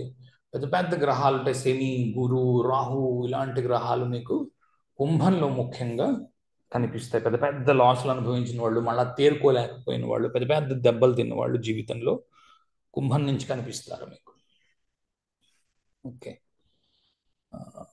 కర్కాటకము కనుక ఎవరు దయచేసి రివర్స్లో తీసుకోవద్దు. బిజినెస్ పెట్టాలనుకుంటున్నారు, కుంభంలో 3 గ్రహాలు ఉన్నాయి, నాకు లాసే వస్తుందా? ఎందుకంటే ఏదైనా చెప్పడం నాకు చాలా ఎంత భయం అంటే దాన్ని కంప్లీట్గా రివర్స్ లోని ఆలోచిస్తున్నారు, అలాగా పనికిరాదు, ఓకే. నాకు ఖచ్చితంగా లాసే వస్తుందనే ఉద్దేశంలో ఉండకండి. లాస్ వచ్చిన వాళ్ళందరికీ కుంభం యొక్క ఇన్ఫ్లుయెన్స్ ఉంటుంది, కానీ కుంభం ఇన్ఫ్లుయెన్స్ ఉన్న వాళ్ళందరికీ లాస్ వస్తుందనే ఉద్దేశంలో ఉండకండి, ఓకే. సరే, కర్కాటకము కుంభం వచ్చినప్పుడు చూపిస్తాను, కొంచెం ఎక్స్ప్లెయిన్ చేస్తాను. కర్కాటకము ధర్మం. ధర్మము ఏం చెయ్యాలి? ఓకే, ఎందుకంటే అక్కడ న్యాచురల్ నైన్త్ లార్డ్ గురువు అక్కడ ఉచ్చ పొందుతున్నాడు కదా, న్యాచురల్ నైన్త్ లార్డ్. కారక మామూలు ఇది తీసుకుంటే న్యాచురల్గా తొమ్మిదో ఇల్లు తీసుకుంటే ధనస్సు అయింది. తొమ్మిదో ఇంటి యొక్క అధిపతి అక్కడ ఉచ్చ పొందుతున్నాడు, ధర్మాంశ. ఇంక ఏం చెయ్యాలి? ధర్మము అంటే ఏదో రోజు దీపం వెలిగించడమును వినాయక చవితి పూజ చేయడము కాదు. దానికి ధర్మానికి ఏమి సంబంధం లేదు, ఎవ్వరు అలా తీసుకోవద్దు. లేకపోతే వారి వారి మతాన్ని ఫాలో అవ్వడం ధర్మము కాదు. చేయవలసిన పనిని చేయవలసిన మనిషి చేయవలసిన సమయానికి చేస్తే అది ధర్మము. ఓకే, కనుక ధర్మము అధర్మం రెండు ఉంటాయి, పాజిటివ్ నెగటివ్. చేయవలసిన సమయానికి చేయవలసిన పని చేయవలసిన వ్యక్తి చేయకపోవడము చేయడము, దాన్ని బట్టి ఉంటుంది ఆ గ్రహం యొక్క ఫలితం. అతి, చంద్రుడు అతికి కారకుడు. చంద్రుడు మనస్సు చూడండి. ఏమయ్యా నీకు ఎంత డబ్బు కావాలి అని అన్నాడు అనుకోండి, భగవంతుడు నిజంగా ప్రత్యక్షమై ఏమయ్య సుబ్బారావు నీకు ఎంత డబ్బు కావాలి అని అన్నాడు అనుకోండి, నిజానికి చెప్పలేరు. 99 మంది చెప్పలేరు ఎంత డబ్బు కావాలి అన్న విషయము. క్లారిటీ ఉండదు, ఎందుకంటే ఇంత అడిగేస్తే అది సరిపోదేమో. ఎవరైనా ఏం అడుగుతారంటే ఎన్నటికీ తరగని డబ్బు నువ్వు అని అడుగుతారు, అంతేగాని ఒక నంబర్ చెప్పలేరు. బ్రహ్మదేవుడే వచ్చి అడుగుతున్నప్పుడు అడగడానికి ఏముంది? ఎందుకంటే 100 కోట్లు అడిగి ఇంటికి వెళ్ళడానికో వాళ్ళ ఆవిడ తిడుతుంది, జడ్డి వెధవ 100 కోట్లు అడిగేమేమిటి, 100 కోట్లు ఏంటి, ఇన్ని లక్షల కోట్లు అంబానీ దగ్గర ఉన్నాయి, నువ్వు నిన్ను అంబానీ కంటే పెద్దవాడిని చేస్తానని వచ్చాడు, నువ్వు 100 కోట్లు అడిగి ఊరుకున్నావు, జడ్డివాడివి, నువ్వు ఏమి తెలియదు నీకు అంటారు కదా. దాన్ని అతి. Okay, unsatisfied. ఇది చాలా మంచిది కూడా సుమా. ఓకే, చాలా మంచిది. ఎందుకు అని అంటే నువ్వు ఉద్యోగం చేస్తున్నావు, నీకు సాటిస్ఫాక్షన్ లేదు, ఏం చేస్తావు? మరో ప్రయత్నం చేసి ఇంకో పెద్ద ఉద్యోగం చేసి నీ పెళ్ళాం పిల్లలు ఇంకొంచెం జాగ్రత్తగా చూసుకుంటావు. అంటే ఇది మంచిదేగా, చెడ్డది ఎలా అయింది? అదే నాణ్యానికి రెండు వైపులా ఉన్నట్టే రెండు ఫలితాలు వస్తాయి. ధన అంశ. ఓకే, ధన అంటే ఎక్కువగా మాట్లాడేవాడు. ఓకే, ఎక్కువగా మాట్లాడేవాడు, తర్వాత జోకులు వేసేవాడు. ఓకే, ధనాంశలో ఎక్కువగా మాట్లాడేవాడు, ఎక్కువగా జోకులు వేసేవాడు, అందరి చేత ప్రేమించబడేవాడు. ఇది ధనాంశ అంటే. ఎవరు డబ్బులు వస్తాయనే ఉద్దేశంలో ఉండద్దు. ఓకే, కొన్ని కొన్ని ఇలాగే ఉన్నాయి, అంతేగాని ఆ ధనాంశ డబ్బు చేస్తుంది పొరపాటున కూడా అలా ఆలోచించద్దు. డబ్బు రావడానికి కాంబినేషన్స్ వేరే ఉన్నాయి, ఆ పర్టికులర్ అక్కడి నుంచి డబ్బు రావాలి వేరే ఉన్నాయి, అలా రావు. ఓకే, అందరితో ప్రేమించబడేవాడు, బాగా మాట్లాడేవాడు, జోకులు వేసేవాడు, అందరినీ కలుపుకుంటూ పోయేవాడు, అందరినీ కలుపుకుంటూ పోవడం వల్ల డబ్బు సంపాదిస్తున్నవాడు. ఓకే, అలా కూడా తెలుసుకోవచ్చు. అర్థాంశ. అర్థాంశ అంటే అడుక్కోవడము. ఓకే, అదేమిటి డబ్బు అర్థాంశ అంటే పోల్ డబ్బులు వచ్చేస్తాయి అనుకున్నా, అడుక్కోవడం ఏమిటి? మొట్టమొదటిగా అదే వస్తుంది. అర్థాంశలో అప్పు చేయడం, అడుక్కోవడం, డబ్బు సంపాదించడం, లోన్లు కట్టడం, ఇవన్నీ కూడా అర్థం. చూడండి, మీరు లోన్ తీసుకుంటారు బ్యాంక్ నుంచి, చాలా మంది బతుకుతారు. అసలు బ్యాంక్ లోన్స్ ఉండడం వల్ల ఎన్ని లోన్స్ ఎక్కువ ఇచ్చి ఎంత వాణిజ్యం పెరిగితే అంత జీడిపి పెరుగుతుంది. ఓకే, అందుకే ఎక్కువ డెవలప్ అయిన నేషన్స్ ఇప్పుడు యుఎస్, చైనా ఇలాంటివి ఎందుకు ఉన్నాయి? వాళ్ళకి పెద్ద లోన్స్ ఉన్నాయి అందరికంటే. మన వాళ్ళు ఏదో వరల్డ్ బ్యాంక్లో లోన్ తెచ్చారని ప్రతిసారి ఊరికే గోల్ చేస్తూ ఉంటారు కదా. అతి ఎక్కువ లోన్స్ చైనా వాళ్ళు, అతి ఎక్కువ లోన్స్ యుఎస్ వాళ్ళు తెచ్చుకున్నారు. మనం చాలా తక్కువ తెచ్చుకున్నాం లోన్. నిజానికి చెడ్డ పేరు ఏమీ చెప్పక్కర్లేదు. ఎంత లోన్ తెచ్చుకుంటే ఈ రోజుల్లో అంత గొప్ప వాడు. ఓకే, కనుక మీకు ఇది లోన్స్ నుంచి కూడా కనిపించగలదు. ముఖ్యంగా ఎప్పుడైతే ఇది చతుర్థ అష్టమ వ్యయాలకు సంబంధించిన గ్రహమై దశాంశలో, అక్కడి నుంచి నవాంశలోకి వచ్చింది లోన్, అలా కూడా చూడవలసి ఉంటుంది. ఓకే, నవాంశ దశాంశ D1 కలిపి చూడవలసి ఉంటుంది. కొంత కాంప్లెక్సిటీ ఉంటుంది ఉద్యోగం డబ్బు సంపాదన గురించి చూడాలంటే. అంతేకాని మన D1 చార్ట్ చూసుకొని సెకండ్ లార్డ్ 12th హౌస్లో ఉన్నాడు, సెకండ్ లార్డ్ 11th హౌస్లో ఉన్నాడు అని చూసుకొని ప్రిడిక్షన్ ఇచ్చుకుంటే ఏమీ రాదు. ఓకే, అలా చేయకండి, 190 సార్లు తప్పు అవుతుంది అలా చేస్తే. సరే, సింహంలో ఉన్నవి చూడండి. నృప అంశ. నృప అంశ, రాజ అంశ, భూప అంశ, ఉత్పన్నాంశ, తీక్షణాంశ. ఓకే, నృప అంటే చూడండి, నృ అంటే నరుడు, పా అంటే పాలకుడు, నరులను పాలించువాడు. ఓకే, అంటే ఒక ఒక రూలర్గా ఉన్న వ్యక్తి, ఒక లీడర్గా ఉన్న వ్యక్తి, ప్రెస్టీజ్ కోసం చేసేవాడు. నృపుడు అంటే ప్రెస్టీజ్ కోసం ఎందుకంటే ఏంటంటారు, దేశంలో ఉన్న ప్రజల కంటే రాజు గొప్పవాడు కదా, నేను రాజుని, కాబట్టి వీళ్ళందరి దగ్గర చిన్నవాడిని అయిపోకూడదు అని చెప్పి ప్రెస్టీజ్ కోసం కొన్ని చేస్తూ ఉంటాం. ఆ మాత్రం చేయకపోతే ఎలాగా, ప్రెస్టీజ్గా నిలబడద్దు, పందిట్లో గట్టిగా కనబడద్దు అని చెప్పి కొన్ని చేస్తూ ఉంటాం. ఓకే, ఇవన్నీ మీకు సింహం నుంచి కనిపిస్తాయి. అలాగే అందరి పట్ల సమానతత్వము కలిగి ఉండడం, ఇది సింహంలో గొప్ప గుణం. ఏంటి అంటే ఎవరు ఎక్కువ కాదు, ఎవరు తక్కువ కాదు. ఇది గొప్ప గుణము, చెడ్డ గుణము. ఓకే, ఎందుకంటే బాగా కావాల్సిన వాళ్ళు మన దగ్గరికి వచ్చినప్పుడు, అదేంట్రా నేను ఇంత బాగా తెలుసు కదా, నీకు అథారిటీ ఉంది, అథారిటీ అంటే పవర్, పవర్ ఉంది, నువ్వు ఏదో ఎమ్మెల్యే అయి ఉన్నావు లేకపోతే ఎంపీ అయి ఉన్నావు, నువ్వు సంతకం పెడితే ఉంది, టక్కని పని జరిగిపోతుంది. ఎవ్వరూ పట్టించుకోరు కూడా చిన్న చిన్న విషయాలకి. ఏదో ఫ్రెండ్ వచ్చాడు, సింహంలో ఉన్నాడు అనుకోండి, వ్యవహారం అంతాను, అబ్బాయి కుదరదురా, అలా చేయడానికి వీలేదు, టెండర్ వేయాలి, టెండర్ వేసి ఎవడొస్తే వాడికే ఇవ్వాలి, నేను మచ్చ తెలుసుకోవడం నాకు ఇష్టం లేదు. ఓకే, దీని వలన చాలా మంది బాధపడతారు. ఎందుకంటే తెలిసిన వాడికి, వీడికి వరే వీడు మన వాళ్ళు ఎవ్వరికి పని చేయడురా, వీడు మనకి మనం అందరం ఓట్లు వేసాం కదా, వీడేమో ఎదురుగుండా ఉన్న వాళ్ళందరికీ వీడు పనులు ఇస్తున్నాడు, అది నేను ఎదురుగుండా ఉన్నవాడికి ఇవ్వట్లేదురా, టెండర్ వేసి టెండర్లో ఎవడు క్వాలిఫై అయితే వాడికి ఇస్తున్నాను అంటాడు. బాబాయ్ వీడు మన వాళ్ళు ఎవడికి న్యాయం చేయట్లేదురా అంటాడు. ఓకే, లేదా ఇది తండ్రికి కూడా జరగచ్చు, తండ్రి కొడుకులకు కూడా జరగచ్చు. తండ్రి ఏదో పనిలో ఇదిలో ఉన్నాడు, పదవిలో ఉన్నాడు, కొడుకు వచ్చి అడిగాడు, కొడుకు ఏం చేయడు తండ్రి. ఓకే, ఇది చాలా, అందుకని అన్బయాస్డ్ అనే మాట ఉంది కదా, నిస్వార్థ పని అని అంటారు చూడండి. నిస్వార్థం చాలా చాలా ప్రమాదం ఒక్కోసారి. ఓకే, తన వారి దగ్గర ఇబ్బంది పడడం, తన వారే తనని దూషించడం, ఇటువంటివి మీరు చూస్తారు. ఓకే, ఇది చిన్న చిన్న వాటిల్లో కూడా కనిపించవచ్చు. స్ట్రిక్ట్నెస్ అంటాం చూడండి, లియో స్ట్రిక్ట్, తప్పు చేసావు చేసావు, చేయలేదు చేయలేదు, అంతేగాని ఈనాడు ఒప్పు చేసావు కాబట్టి ఆనాటి తప్పును కొట్టేస్తాను అనడం. ఆ తప్పు తప్పే, ఈ ఒప్పు ఒప్పే, ఒప్పుకు కావాల్సింది ఒప్పు, తప్పుకు కావాల్సింది తప్పు, రెండు వేసుకుంటాడు. ఓకే, రాజు పరిపాలించవలసిన పద్ధతి అది. ఓకే, అలా చేస్తాడు. నృప అన్నప్పుడు, రాజా అన్నప్పుడు కూడా ఈ పదం మీరు వాడుకోవచ్చును. రెండవది, రాజు చూడండి, అనురాగం వచ్చినా ఆగ్రహం వచ్చినా పట్టుకోలేడంట, అది రాజు. వాడికి ఆగ్రహం వచ్చింది తిట్టేస్తాడు, అనురాగం వచ్చింది పొగిడేస్తాడు. ఓకే, ఇది సింహంలో చాలా ఎక్కువ కనిపిస్తుంది. కోపం వచ్చినా లేకపోతే ఆనందం కలిగిన రాజు ఏం చేస్తాడు, ఆనందం కలిగింది ఒరే వీడికి 1000 వరహాలు ఇవ్వండి అంటాడు, ఆ వెంటనే కోపం వచ్చింది తల తీసేయండి అంటాడు కదా. అంత పని మనం చెయ్యం, మనం సాధారణ వ్యక్తులం కాబట్టి దానికి తిట్టడము, దీనికి పొగడ్డము, రెండు మనసు దాచుకోకుండా చేసేవాడు. ఓకే, భూప, భూమిని పరిపాలించువాడు, లేదా భూమి దాచుకున్నవాడు, లేదా భూమికి పతి, ఎలా అయినా అనుకోండి, భూమి కలిగి ఉండడం, లేదా ఇది నా భూమి అని బౌండరీస్ డిఫైన్ చేసేవాడు, లేదా ఇది నా గోదా, దీంట్లో నేను కుస్తీ పట్లు పడుతున్నాను కాబట్టి ఇది నాది. సింహం ఏం చేస్తుందంటే మూత్ర విసర్జన చేసి మార్క్ చేస్తుంది టెరిటరీ, ఈ వేరే సింహాలు ఇటు పక్క రాకూడదు అని. ఓకే, అలాగనమాట. అంటే ఇప్పుడు ఏదో ఆఫీస్ ఉంది, ఒక డిపార్ట్మెంట్ హెడ్ అయి నువ్వు ఉన్నావు, నీ డిపార్ట్మెంట్లోకి ఇంకెవడో వచ్చి సార్ మీరు ఒక పని చేయండి, మీరు దీన్ని ఇలా మార్చి ఇలా చేయండి, వీడికి విపరీతమైన కోపం వస్తుంది. ఓకే, అది భూప అంటే అర్థం, అంతేగాని నేల కొనేసుకుని నేల దాచుకోవడం కాదు.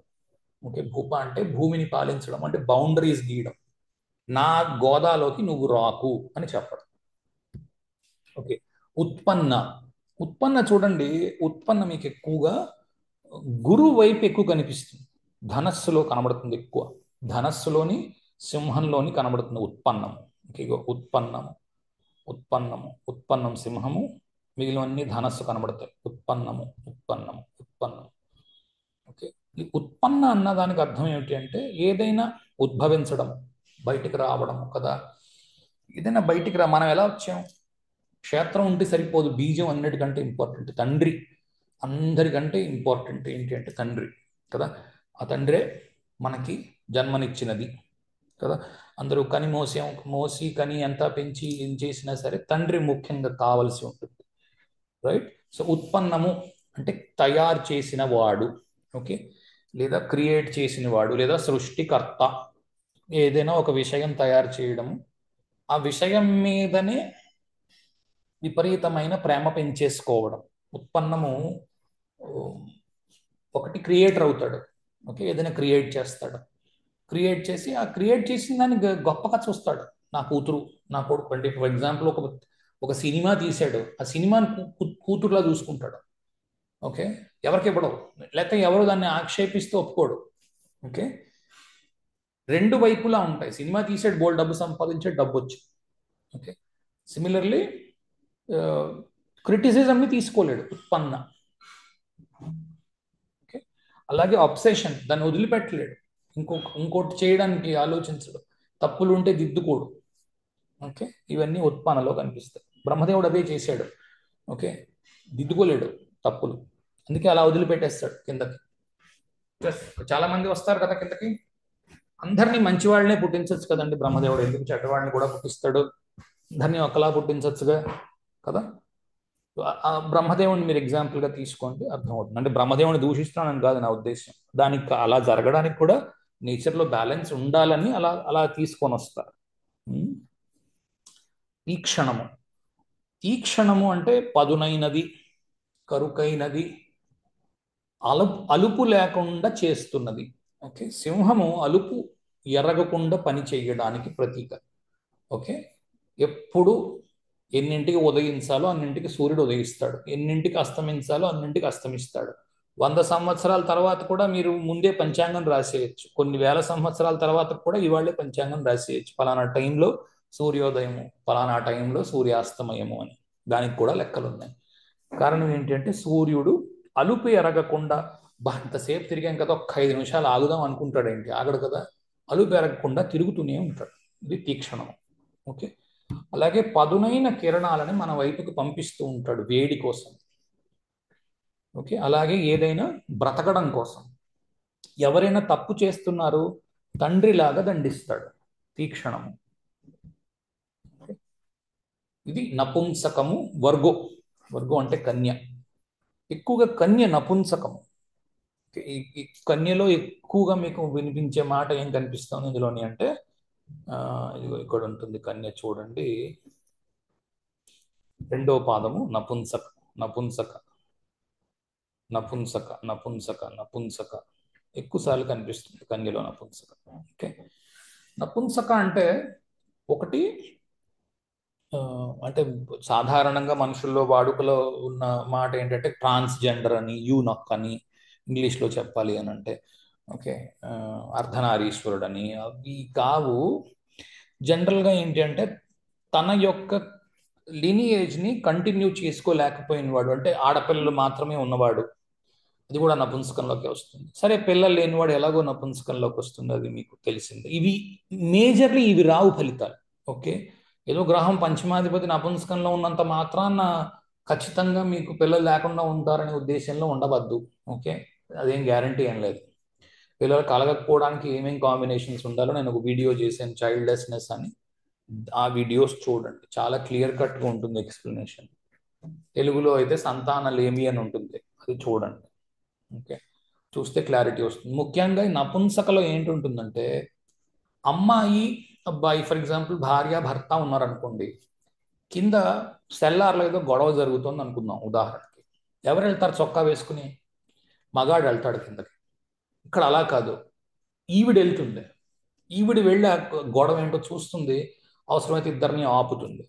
అంటే ఇలా చేయకూడదని నేను అనట్లేదు, సాధారణంగా జరిగే దానికి విరుద్ధంగా ఉండేది. మగాడై ఉండి వెళ్లకుండా ఇంట్లో ఉంటాడు. ఓకే. మగాడై ఉండి వెళ్లకుండా ఇంట్లో ఉండడము, లేదా ఏంటంటారు, ఆడవాళ్ళై ఉండి మగాళ్ళు చేసే పని చేయడం. ఓకే. లేదా వృత్తికి వెళ్ళడం. ఓకే. మగాడి ఇంట్లో ఉండడం, ఆడవాళ్ళు ఉద్యోగానికి వెళ్ళడం. ఇదేం తప్పని నేను అనట్లేదు, తప్పు ఒప్పులు కావు ఇక్కడ చూడవలసింది.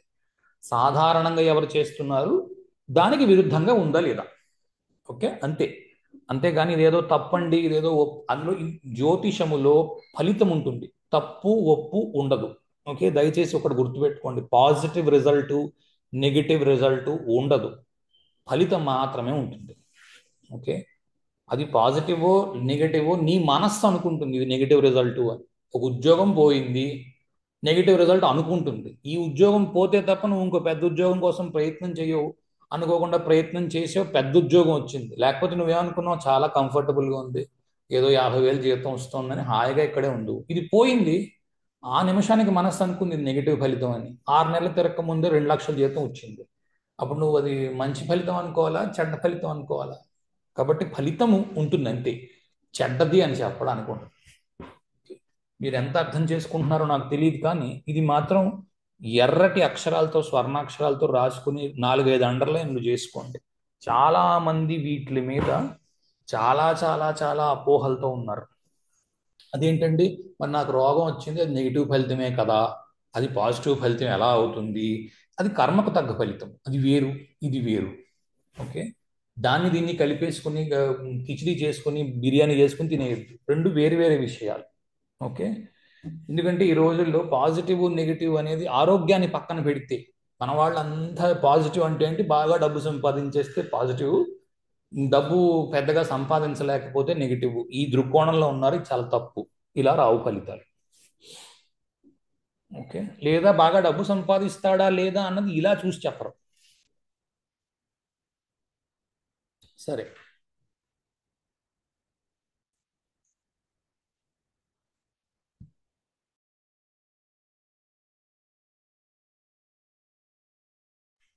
ఓకే. సో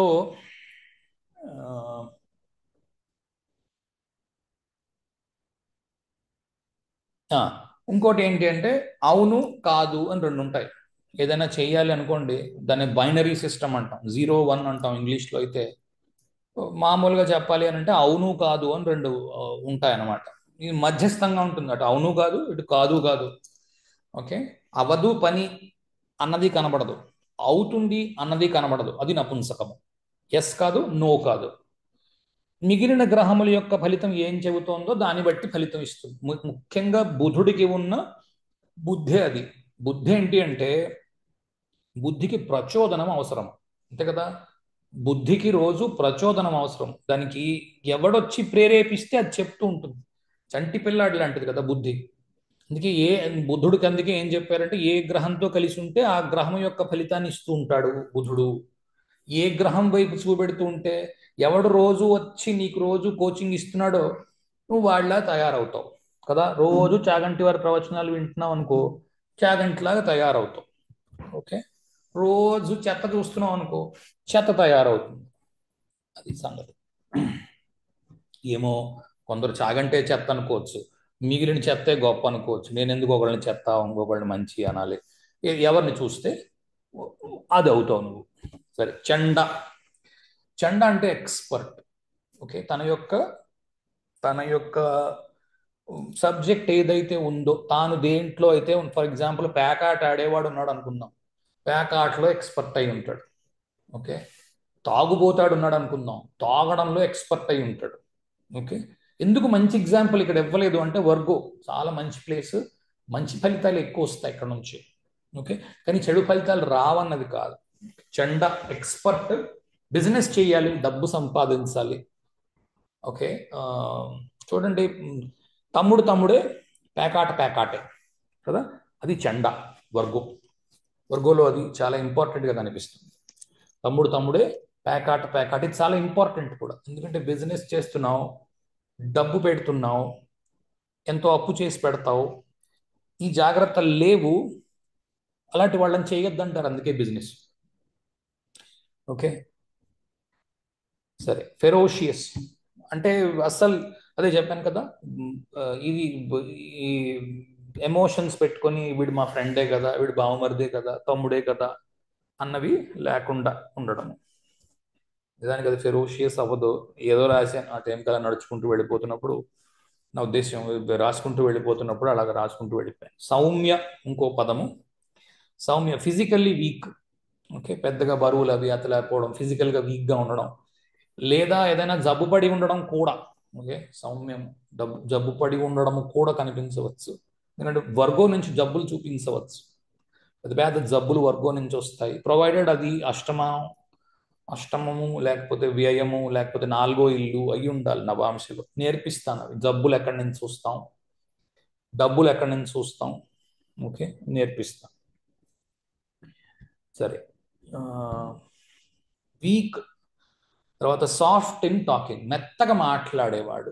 ఓకే, ఇందాకలు చెప్పాను దీని గురించి నేను. మెత్తగా మాట్లాడేవాడు, ఒక్కోసారి పరుషంగా మాట్లాడవలసిన అవసరం వచ్చినప్పుడు కూడా మెత్తగా మాట్లాడడానికి ప్రయత్నం చేసేవాడు. అభయము, ఇదేదో పెద్ద చాలా గొప్ప విషయం అభయాంజనేయ స్వామి అని అనుకోకండి.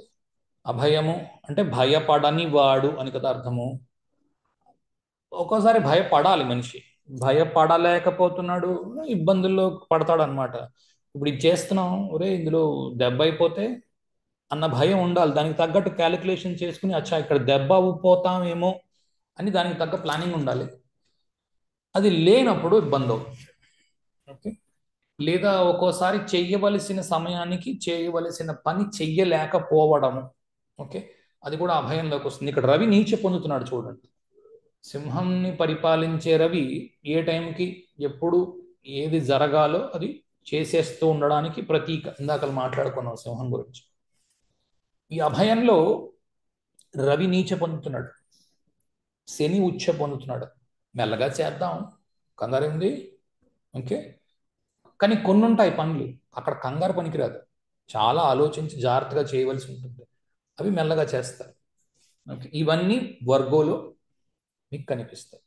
ఓకే, ఒక్కోసారి కంగారు పడు, ఏదో ఒక ఒక ఒక ఉద్యోగస్తుడు ఉన్నాడు, తప్పు చేశాడు, కంగారు అడిపోయి వాడిని తీసేసాం అనుకో, వాడు రోజు పెద్ద పెద్ద ఆర్డర్లు తీసుకొచ్చే వ్యక్తి. ఈ మధ్యన ఏదో ఆర్టికల్ చదివాను, చదివితే వాడిని ఎవరినో పొద్దున్న పిలిచారట, వాడికి పింక్ స్లిప్ చేతిలో పెట్టారు, పొమ్మన్నారు. ఒరే బాబు నువ్వు ఇంక వెళ్ళిపో ఇంటికని.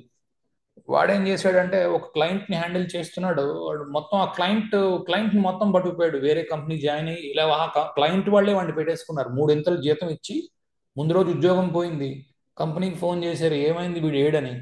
ఫోన్ చేస్తే వీడు లేడు, వీడు నిన్నే తీసేయం వీడిని అన్నారట.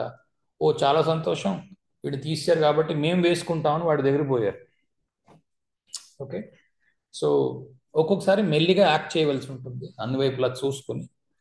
కాబట్టి వెంటనే యాక్ట్ చెయ్యకపోవడం అన్నది అభయం. ఓకే, ఏదైనా జరిగింది కదలకపోవడం అభయం. ఇది దీనివల్ల మంచి జరుగుతుందా చెడు జరుగుతుందా అంటే అలా చెప్పలేం, సిచ్యువేషన్ని బట్టి ఉంటుంది. పట్టుకుంటున్నారు అనుకుంటున్నాను. ఈ ముఖ్యంగా ఇగో లిబ్రాలో మీకు ఎక్కువ కనిపిస్తుంది అభయము అన్న మాట. తులలోని అభయము, ఏం జరిగినా పర్వాలేదు, కదలక్కర్లేదు. ఓకే, అన్ఎఫ్రేడ్, అస్సలు భయపడడానికి ఏం లేదు. శూర, శూరత్వము. ఓకే, శుక్రుడు శూరత్వానికి ఇది. ఎందుకంటే రవి, ఏం రవి ఎంత ఉంటాడు, అచ్చా ఇంత ఉన్నాడా, నన్ను చూడు నేను ఇంకా వేడిగా ఉన్నాను. ఎందుకంటే అన్నిటికంటే ఎక్కువ ఏమంటారు, గ్రహాలన్నింటిలో నాసా వాళ్ళు కన్ఫర్మ్ చేసింది కూడా అదే, అన్నిటికంటే ఎక్కువ వేడిగా ఉన్న గ్రహం శుక్రుడు, బుధుడు కాదు. ఎంత రవికి దగ్గరగా ఉన్నా శుక్రుడికి ఎక్కువ వేడి ఉంది. ఇది మన వాళ్ళు ఎప్పుడో చెప్పారు, వీడి శూరత్వం ఎక్కువ శుక్రుడికి. ఓకే, ఇంతకుముందు మనం శుక్రుడు, శుక్రాచార్యుడు, దాని తర్వాత పరశురాముడు ఇవన్నీ నేర్చుకున్నప్పుడు కూడా శూరత్వం గురించి మాట్లాడుకున్నాం. ఒక్కడై ఉన్న సూర్యుడు అంటే అర్థం ఏంటంటే ఒక్కడై ఉన్నా సరే వెళ్ళి పోరాడతాడు. ఏమిటది, ఒక్కొక్కడనే కాదు ఇంతమందిని పంపించు షేర్ ఖాన్ అంటాడు చూసారా, ఆ రకం మనిషి అనమాట. లాస్ట్ ఎంతమంది వెళ్ళిపోయినా ఆలోచించడు, లేదా ఎన్ని పోగొట్టుకున్నా ఆలోచించడు. ఓకే, ఇంకా పోరాడుతూనే ఉంటాడు, ఆఖరి నిమిషం వరకు పోరాడుతున్న వ్యక్తి. ఇది మంచిగా చెడా అలా ఏం చెప్పలేము. ఒక్కోసారి ఉంది, ఓడిపోతున్నావు అని తెలుస్తోంది, వెళ్ళి బయటకు వచ్చేయడం మంచిది. షేర్ మార్కెట్లో పెట్టావు, 2 కోట్లు పెట్టావు, ఓ 20 లక్షలు పోయాయి. ఓకే, ఇంకా ఉందిగా 2,80,00,000 ఉందిగా అని చెప్పి ఇంకా ఆడుతున్నావు అనుకో, పూర్తిగా పోవచ్చు కదా. లేదా ఉన్నావు అనుకో, ఆ 1,80,00,000 4 కోట్లు కావచ్చు. ఎలా చెప్తాం, చెప్పడానికి ఉండదు. ఓకే, ఆఖరిని ఏమవుతుందో ఎలా తెలుస్తుంది, ఆ సిచ్యువేషన్ చూసుకొని దాన్ని బట్టి ప్రిడిక్షన్ చేయవలసి ఉంటుంది. అంటే మనం ఫలితం ఏం చెప్పచ్చు అంటే, ఇతను ఇంకా వెయిట్ చేస్తాడు, ఇతను బయటకు రాడు అన్నది చెప్పచ్చు ఫలితం. ఓకే, అంతేగాని ఇతను డబ్బులు సంపాదిస్తాడా లేదా అన్నది చెప్పచ్చు, కానీ అది ఆఖరణ వస్తుంది. ఇతను ఉంటాడా అందులోనే, చేస్తాడా చెయ్యడా అన్నది చెప్పచ్చు. ఎందుకంటే ధైర్యము, నువ్వేదో నీతో మాట్లాడేస్తే వచ్చేది ఏం కాదు. కొంతమంది ఉంటారు, ధైర్యం కోసం ఎక్కువ మంది ఏం చేస్తారంటే ధైర్యం కోసం ఫోన్ చేస్తారు ఆస్ట్రాలజర్లు. ఎంతసేపు మాట్లాడినా నీ ధైర్యంలో 0.5% తగ్గదు, 0.5% పెరగదు. ఏదో నువ్వు 30% ధైర్యంతో ఉన్నావు, ఫోన్ చేసావు, 30% ధైర్యంతోనే మళ్ళీ వెనక్కి వెళ్తావే తప్ప ఎంతసేపు నువ్వు ఇంకొకటితో మాట్లాడినా నీది పెరగదు. కారణం ఏంటంటే నువ్వు నువ్వు నీ బిల్టిన్ అది, నువ్వు తెచ్చుకొని వచ్చావు అంత మాత్రం ధైర్యాన్ని. రైట్? కొంతమంది ఉంటారు 2 కోట్లు పెట్టారు, 20,000 పోగానే తీసేస్తారు. ఓకే, ఉదాహరణకు చెప్తున్నాను. సో ధైర్యము అన్నది ఎవరిది వారిని బట్టి వస్తుంది. భాగ్యం, ఓకే, లిబ్ర భాగ్యం. ఓకే, తుల చాలా విపరీతంగా డబ్బు సంపాదించడానికి, ఆ, బాగా సెటిల్ అవ్వడానికి, అన్ని రకాల ఆ, ఏమంటారు సౌఖ్యాలు పొందడానికి తుల చాలా బాగా ఉపయోగపడుతుంది. ఓకే, ఆ, గ్రహాలు జనరల్గా ఇక్కడ ఉండడానికి ఇష్టపడతాయి, ఎందుకంటే ప్రెషర్ ఉండదు గ్రహాలకి. మేషంలో ఉన్నాయి గ్రహాలు, ప్రెషర్ ఉంటుంది, తొందరగా పని చేయాలి, తొందరగా పని చేయాలి, తొందరగా పని చేయాలి, లేకపోతే ఆ గ్రహాలు బతకనీరు అక్కడ. ఓకే, అష్టమాధిపతి మేషంలో ఉన్నాడు, చికాకు పడతాడు ఆ గ్రహం. ఓకే, ఎందుకంటే తొందరగా పని చేయడు అష్టమాధిపతి, మెల్లగా పని చేస్తాడు. అష్టమానికి సంబంధించినవన్నీ లేట్గా వస్తాయి, త్వరగా ఎలా వస్తాయి? అట్లాంటి నువ్వు తీసుకొని వెళ్ళి మేషంలో వేసావు, ఏమవుతుంది? కంగారడతాడు. ఉమ్, సరే. భాగ్యము, ఓకే, ఆ, ఎక్కడ నుంచి వస్తోందో తెలియంది. నిజానికి భాగ్యము అన్న మాటకి అర్థం ఏమిటంటే, కిందటి జన్మలో నువ్వు మోపు చేసుకున్నదంతా ఈ జన్మలో భాగ్యంగా వస్తుంది, అయితే ఇంతకు ముందు జన్మలన్నిట్లో మోపు చేసుకున్నదంతా ఈ జన్మలో భాగ్యంగా వస్తుంది. ఎక్కడి నుంచి వస్తోందో తెలియని ఫలితము సౌభాగ్యంగానో దౌర్భాగ్యంగానో వస్తున్నది. ఓకే, వృశ్చికము, వృశ్చికము పాపము. ఓకే, ఇందులో వృశ్చికంలో ఉన్నవన్నీ ఇవే పేర్లు ఉంటాయి చూడండి: పాపము, దరిద్రము, నీచము, ఉగ్రము, ధనము.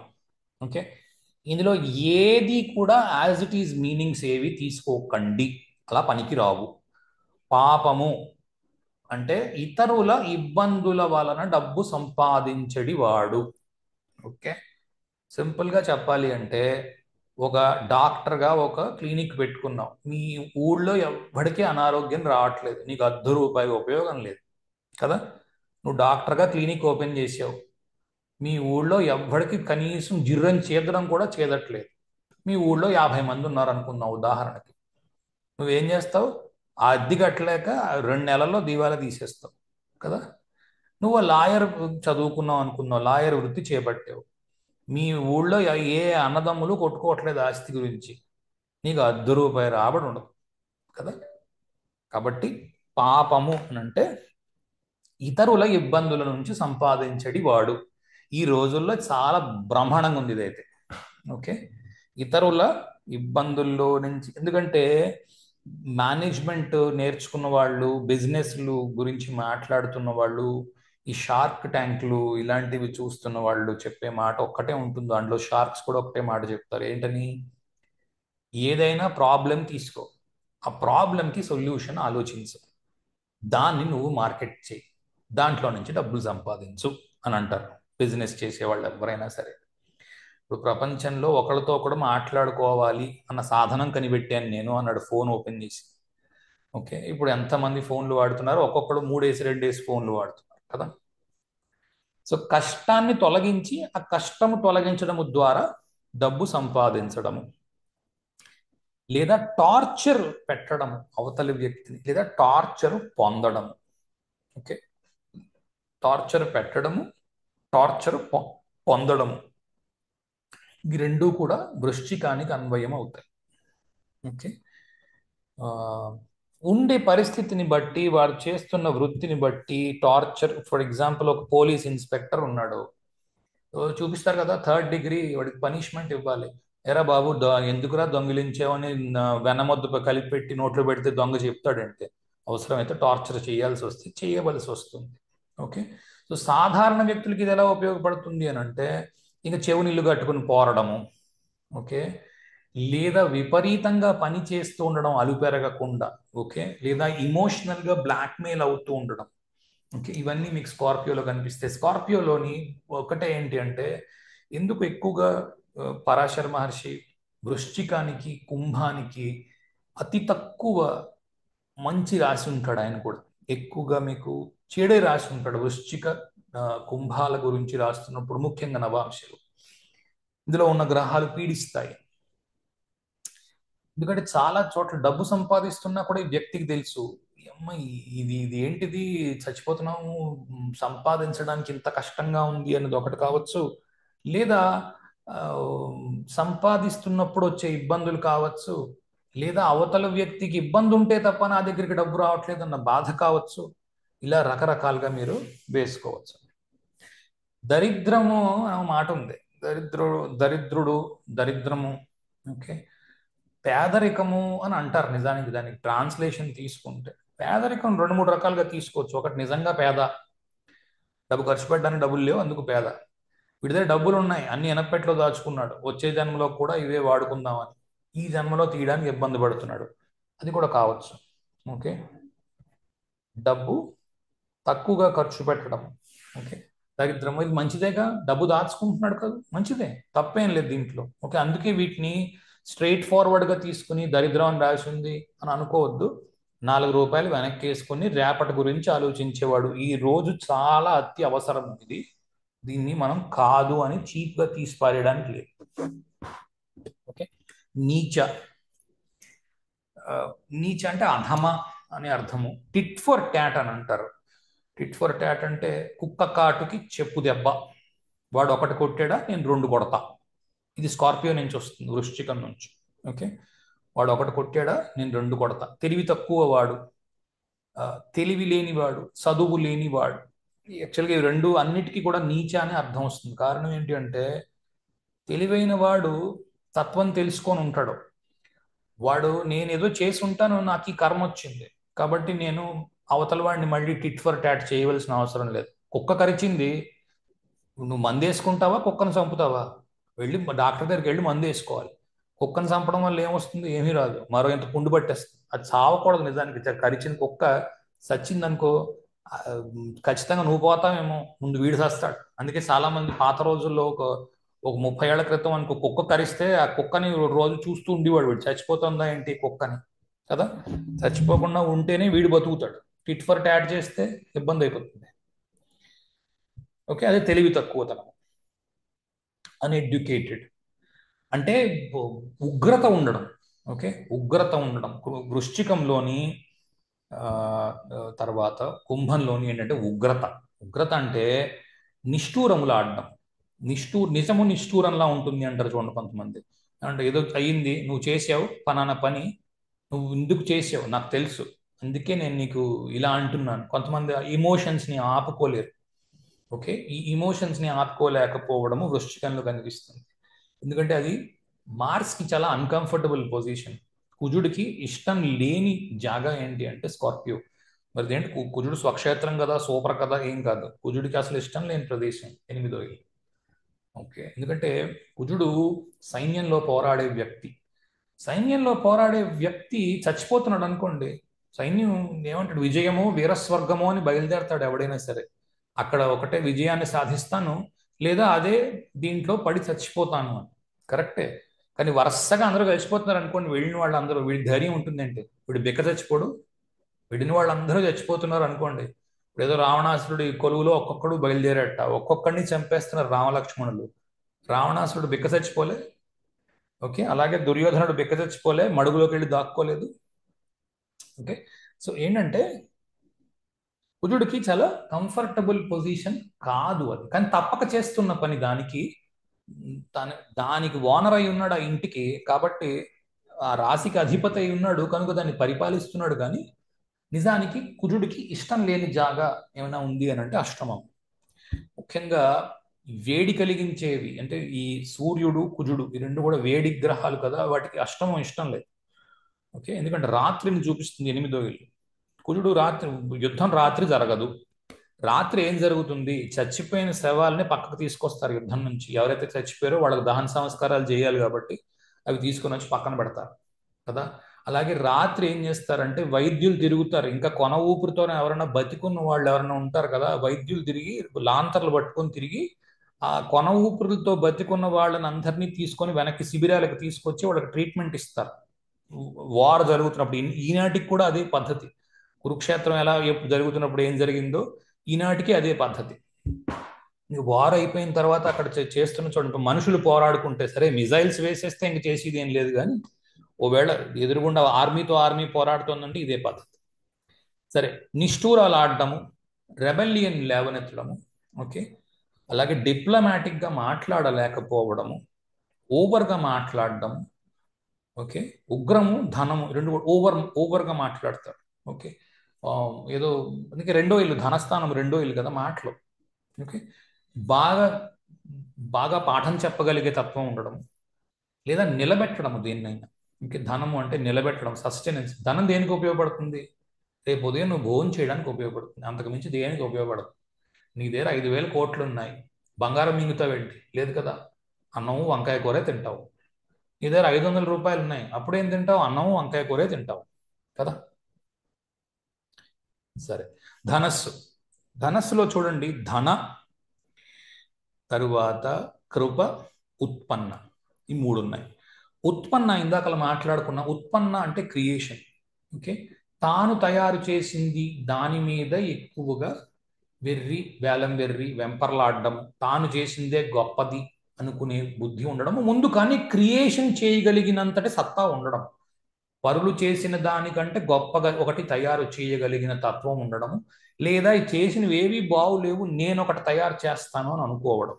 ఈ రెండు గొప్ప గుణాలే, కాదని అనట్లేదు. కానీ ఆల్రెడీ కొందరు చేసినవి కొన్ని ఉంటాయి కదా, వాటిని అంత ఈజీగా అప్రిషియేట్ చేయలేకపోవడం, వాటిని మెచ్చుకునే తత్వము అంత సులువుగా లేకపోవడం. నేను గురువుని తప్పు పట్టలేం. కారణం ఏంటంటే గురువు పర్ఫెక్షనిస్ట్, ఉత్పన్నము పర్ఫెక్షనిస్ట్. ఓకే, ఎందుకు ఇంకోటి క్రియేట్ చేస్తాడు ఆవిడైనా? ఆల్రెడీ ఉన్నదే వాడుకోవచ్చుగా. ఎందుకంటే అంతకంటే నేను ఇంకా బాగా చేయగలను అని నమ్మకం. ఓకే, దానిలో ప్రయాస అవి ఎక్కువ ఉంటాయి. ధనస్సులో ప్రయాస ఎక్కువ ఉంటుంది.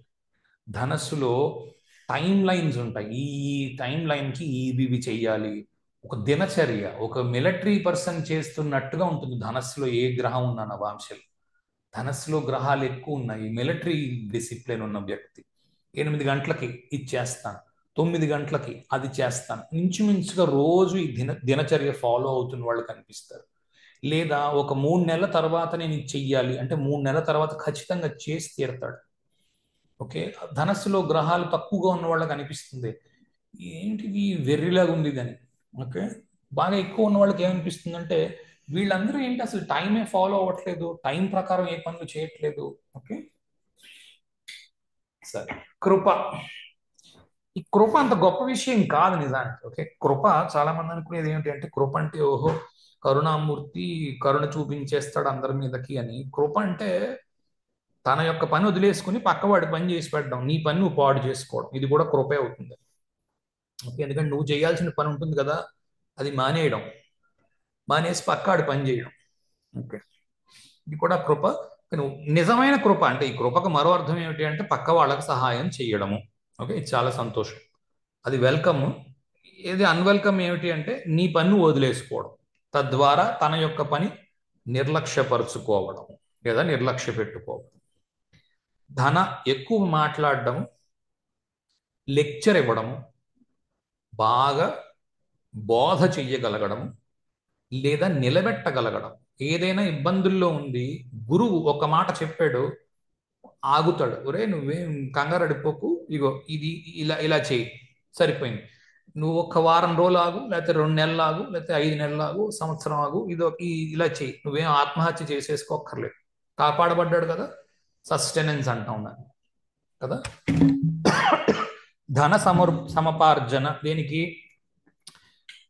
బతకడానికి. ఓకే, గురువు ముఖ్యంగా దేనికి? డబ్బుకి కారణము అని అంటారు. పాత రోజుల్లో ఏంటి అంటే జనాలు ఎవ్వరికి ఈనాడు ఉన్న వెర్రులు, నేను అమెరికా వెళ్ళిపోవాలి, నా దగ్గర పోర్షే కారు ఉండాలి, ఇలాంటివి ఏం లేవు. ఎందుకంటే పోర్షే లేదు.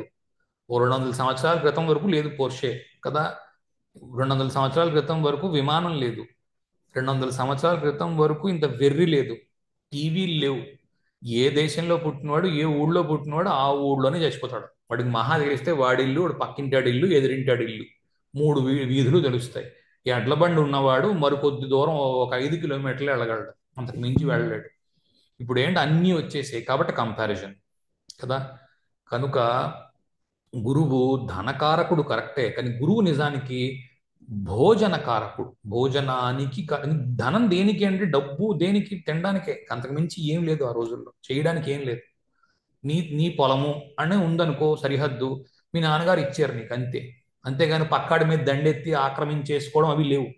కాబట్టి ఇంకేం లేదు, ఇంకా అదొక్కటే. జాగ్రత్తగా ఆలోచన, డబ్బుతో ఏం చేస్తాడు ఎవడైనా? మీరు ఏం చేస్తారు ఈ రోజుల్లో? ఆ రోజుల్లో ఏమీ లేవు ఇవి చేయడానికి. కాబట్టి గురువు ధనకారకుడు అని వెరిపడడం తప్పు. గురువు ధనకారకుడు కాడు నిజానికి. గురువు సంతోషకారకుడు, సంతృప్తికి కారకుడు. గురువు ధనాన్ని 10 రూపాయలు కూడా ఇవ్వడు. గురువు ఉచ్చులో ఉందని సంకలు గుద్దుకోవడం తప్ప ఏమీ ఉపయోగం లేదు. ఓకే, అయినా ఫలితాలు అలాగా రావు. సరే, అసలైన వాటిద్దరికి రెండింటికి వచ్చేసాం. Capricorn, Aquarius. మకరము, కుంభము. మకరం చూడండి, కుంభం చూడండి, రెండింటికి ఇంచుమించుగా పాప, ఉగ్ర ఇవి కామన్. ఓకే, ఎక్కువగా మకరము పాపము, కుంభము ఉగ్రము. ఓకే, ఏదైనా గ్రహము మకరంలో ఉంది అది పాపంలో ఉంటుంది, కుంభంలో ఉంది ఉగ్రంలో ఉంటుంది. తేడా రెండింటికి ఏంటి అంటే, పాపము నిజానికి మకరము భూతత్వ రాశి. ఓకే, భూమి అంటే ఏంటంటే డబ్బు. మీరు డబ్బు సంపాదించారు, ఓకే, భూమి మీద తప్ప ఇంకెక్కడా పనికిరాదు. పంచభూతాల్లో మీరు షిప్ మీద ఉన్నారు అనుకుందాం, నీళ్ల మీద ఉన్నారు. మీ దగ్గర 2 కోట్లు ఉన్నాయండి, నాకు అర్జెంటుగా ఇక్కడికి ఓ పెద్ద మంచి జెర్సీ ఆవును తెప్పించి పాలు పితికించి ఇవ్వండి అన్నారు అనుకోండి, నడి సముద్రంలో ఇవ్వగలడంటే నవ్వుతారు నిన్ను చూసి. 2 కోట్లు ఉంటే ఏం ఉపయోగం అయ్యా, ఇక్కడ నడి సముద్రంలో ఉన్నాం, మన దగ్గరికి ఆవు రాదు అని అంటారు. ఉన్న పాలు ఏవో ఉన్నాయి, అవి తాగడమే కదా. కాబట్టి నీటి మీద డబ్బు చెల్లదు, ఒక్క భూమి మీద ఉన్నప్పుడు మాత్రమే డబ్బు చెల్లుతుంది. భూమి మీద ఉన్నప్పుడు మాత్రమే దొరికేవి ఏవైతే ఉన్నాయో, అంటే నువ్వు బతికుండగా ఉపయోగించుకోగలిగినది, అది క్యాప్రికాన్. భూతత్వ రాశుల్లో ఏకైక చరరాశి అదొక్కటే. అక్కడి నుంచే డబ్బు అన్నది మొదలవుతుంది. అందుకే 10వ ఇంట్లో దాన్ని వేశారు, పని చేయి డబ్బు సంపాదించు. ఓకే, అందుకు అది డబ్బునిచ్చే రాశి. డబ్బు ఇచ్చే రాశి క్యాప్రికాన్. డబ్బులు బాగా వస్తాయి, దాంతోపాటు ఎంత సంపాదిస్తున్నావో దాంతో పాటు కొంత పాపము కూడా వస్తుంది. అందుకు దాన్ని పాప అని అన్నారు. ఆ పాపానికి ఫలితం వచ్చే జన్మలోనో, వచ్చే ఏడాదిలోనో, వచ్చే దీంట్లోనో, మరికొన్ని జన్మల తర్వాతనో వస్తుంది. ఓకే, కనుక సాధ్యమైనంత వరకు ఇక్కడ గ్రహాలు ఉన్నప్పుడు పాపము చెయ్యకుండా డబ్బు సంపాదించడానికి ప్రయత్నము చేస్తే చాలు.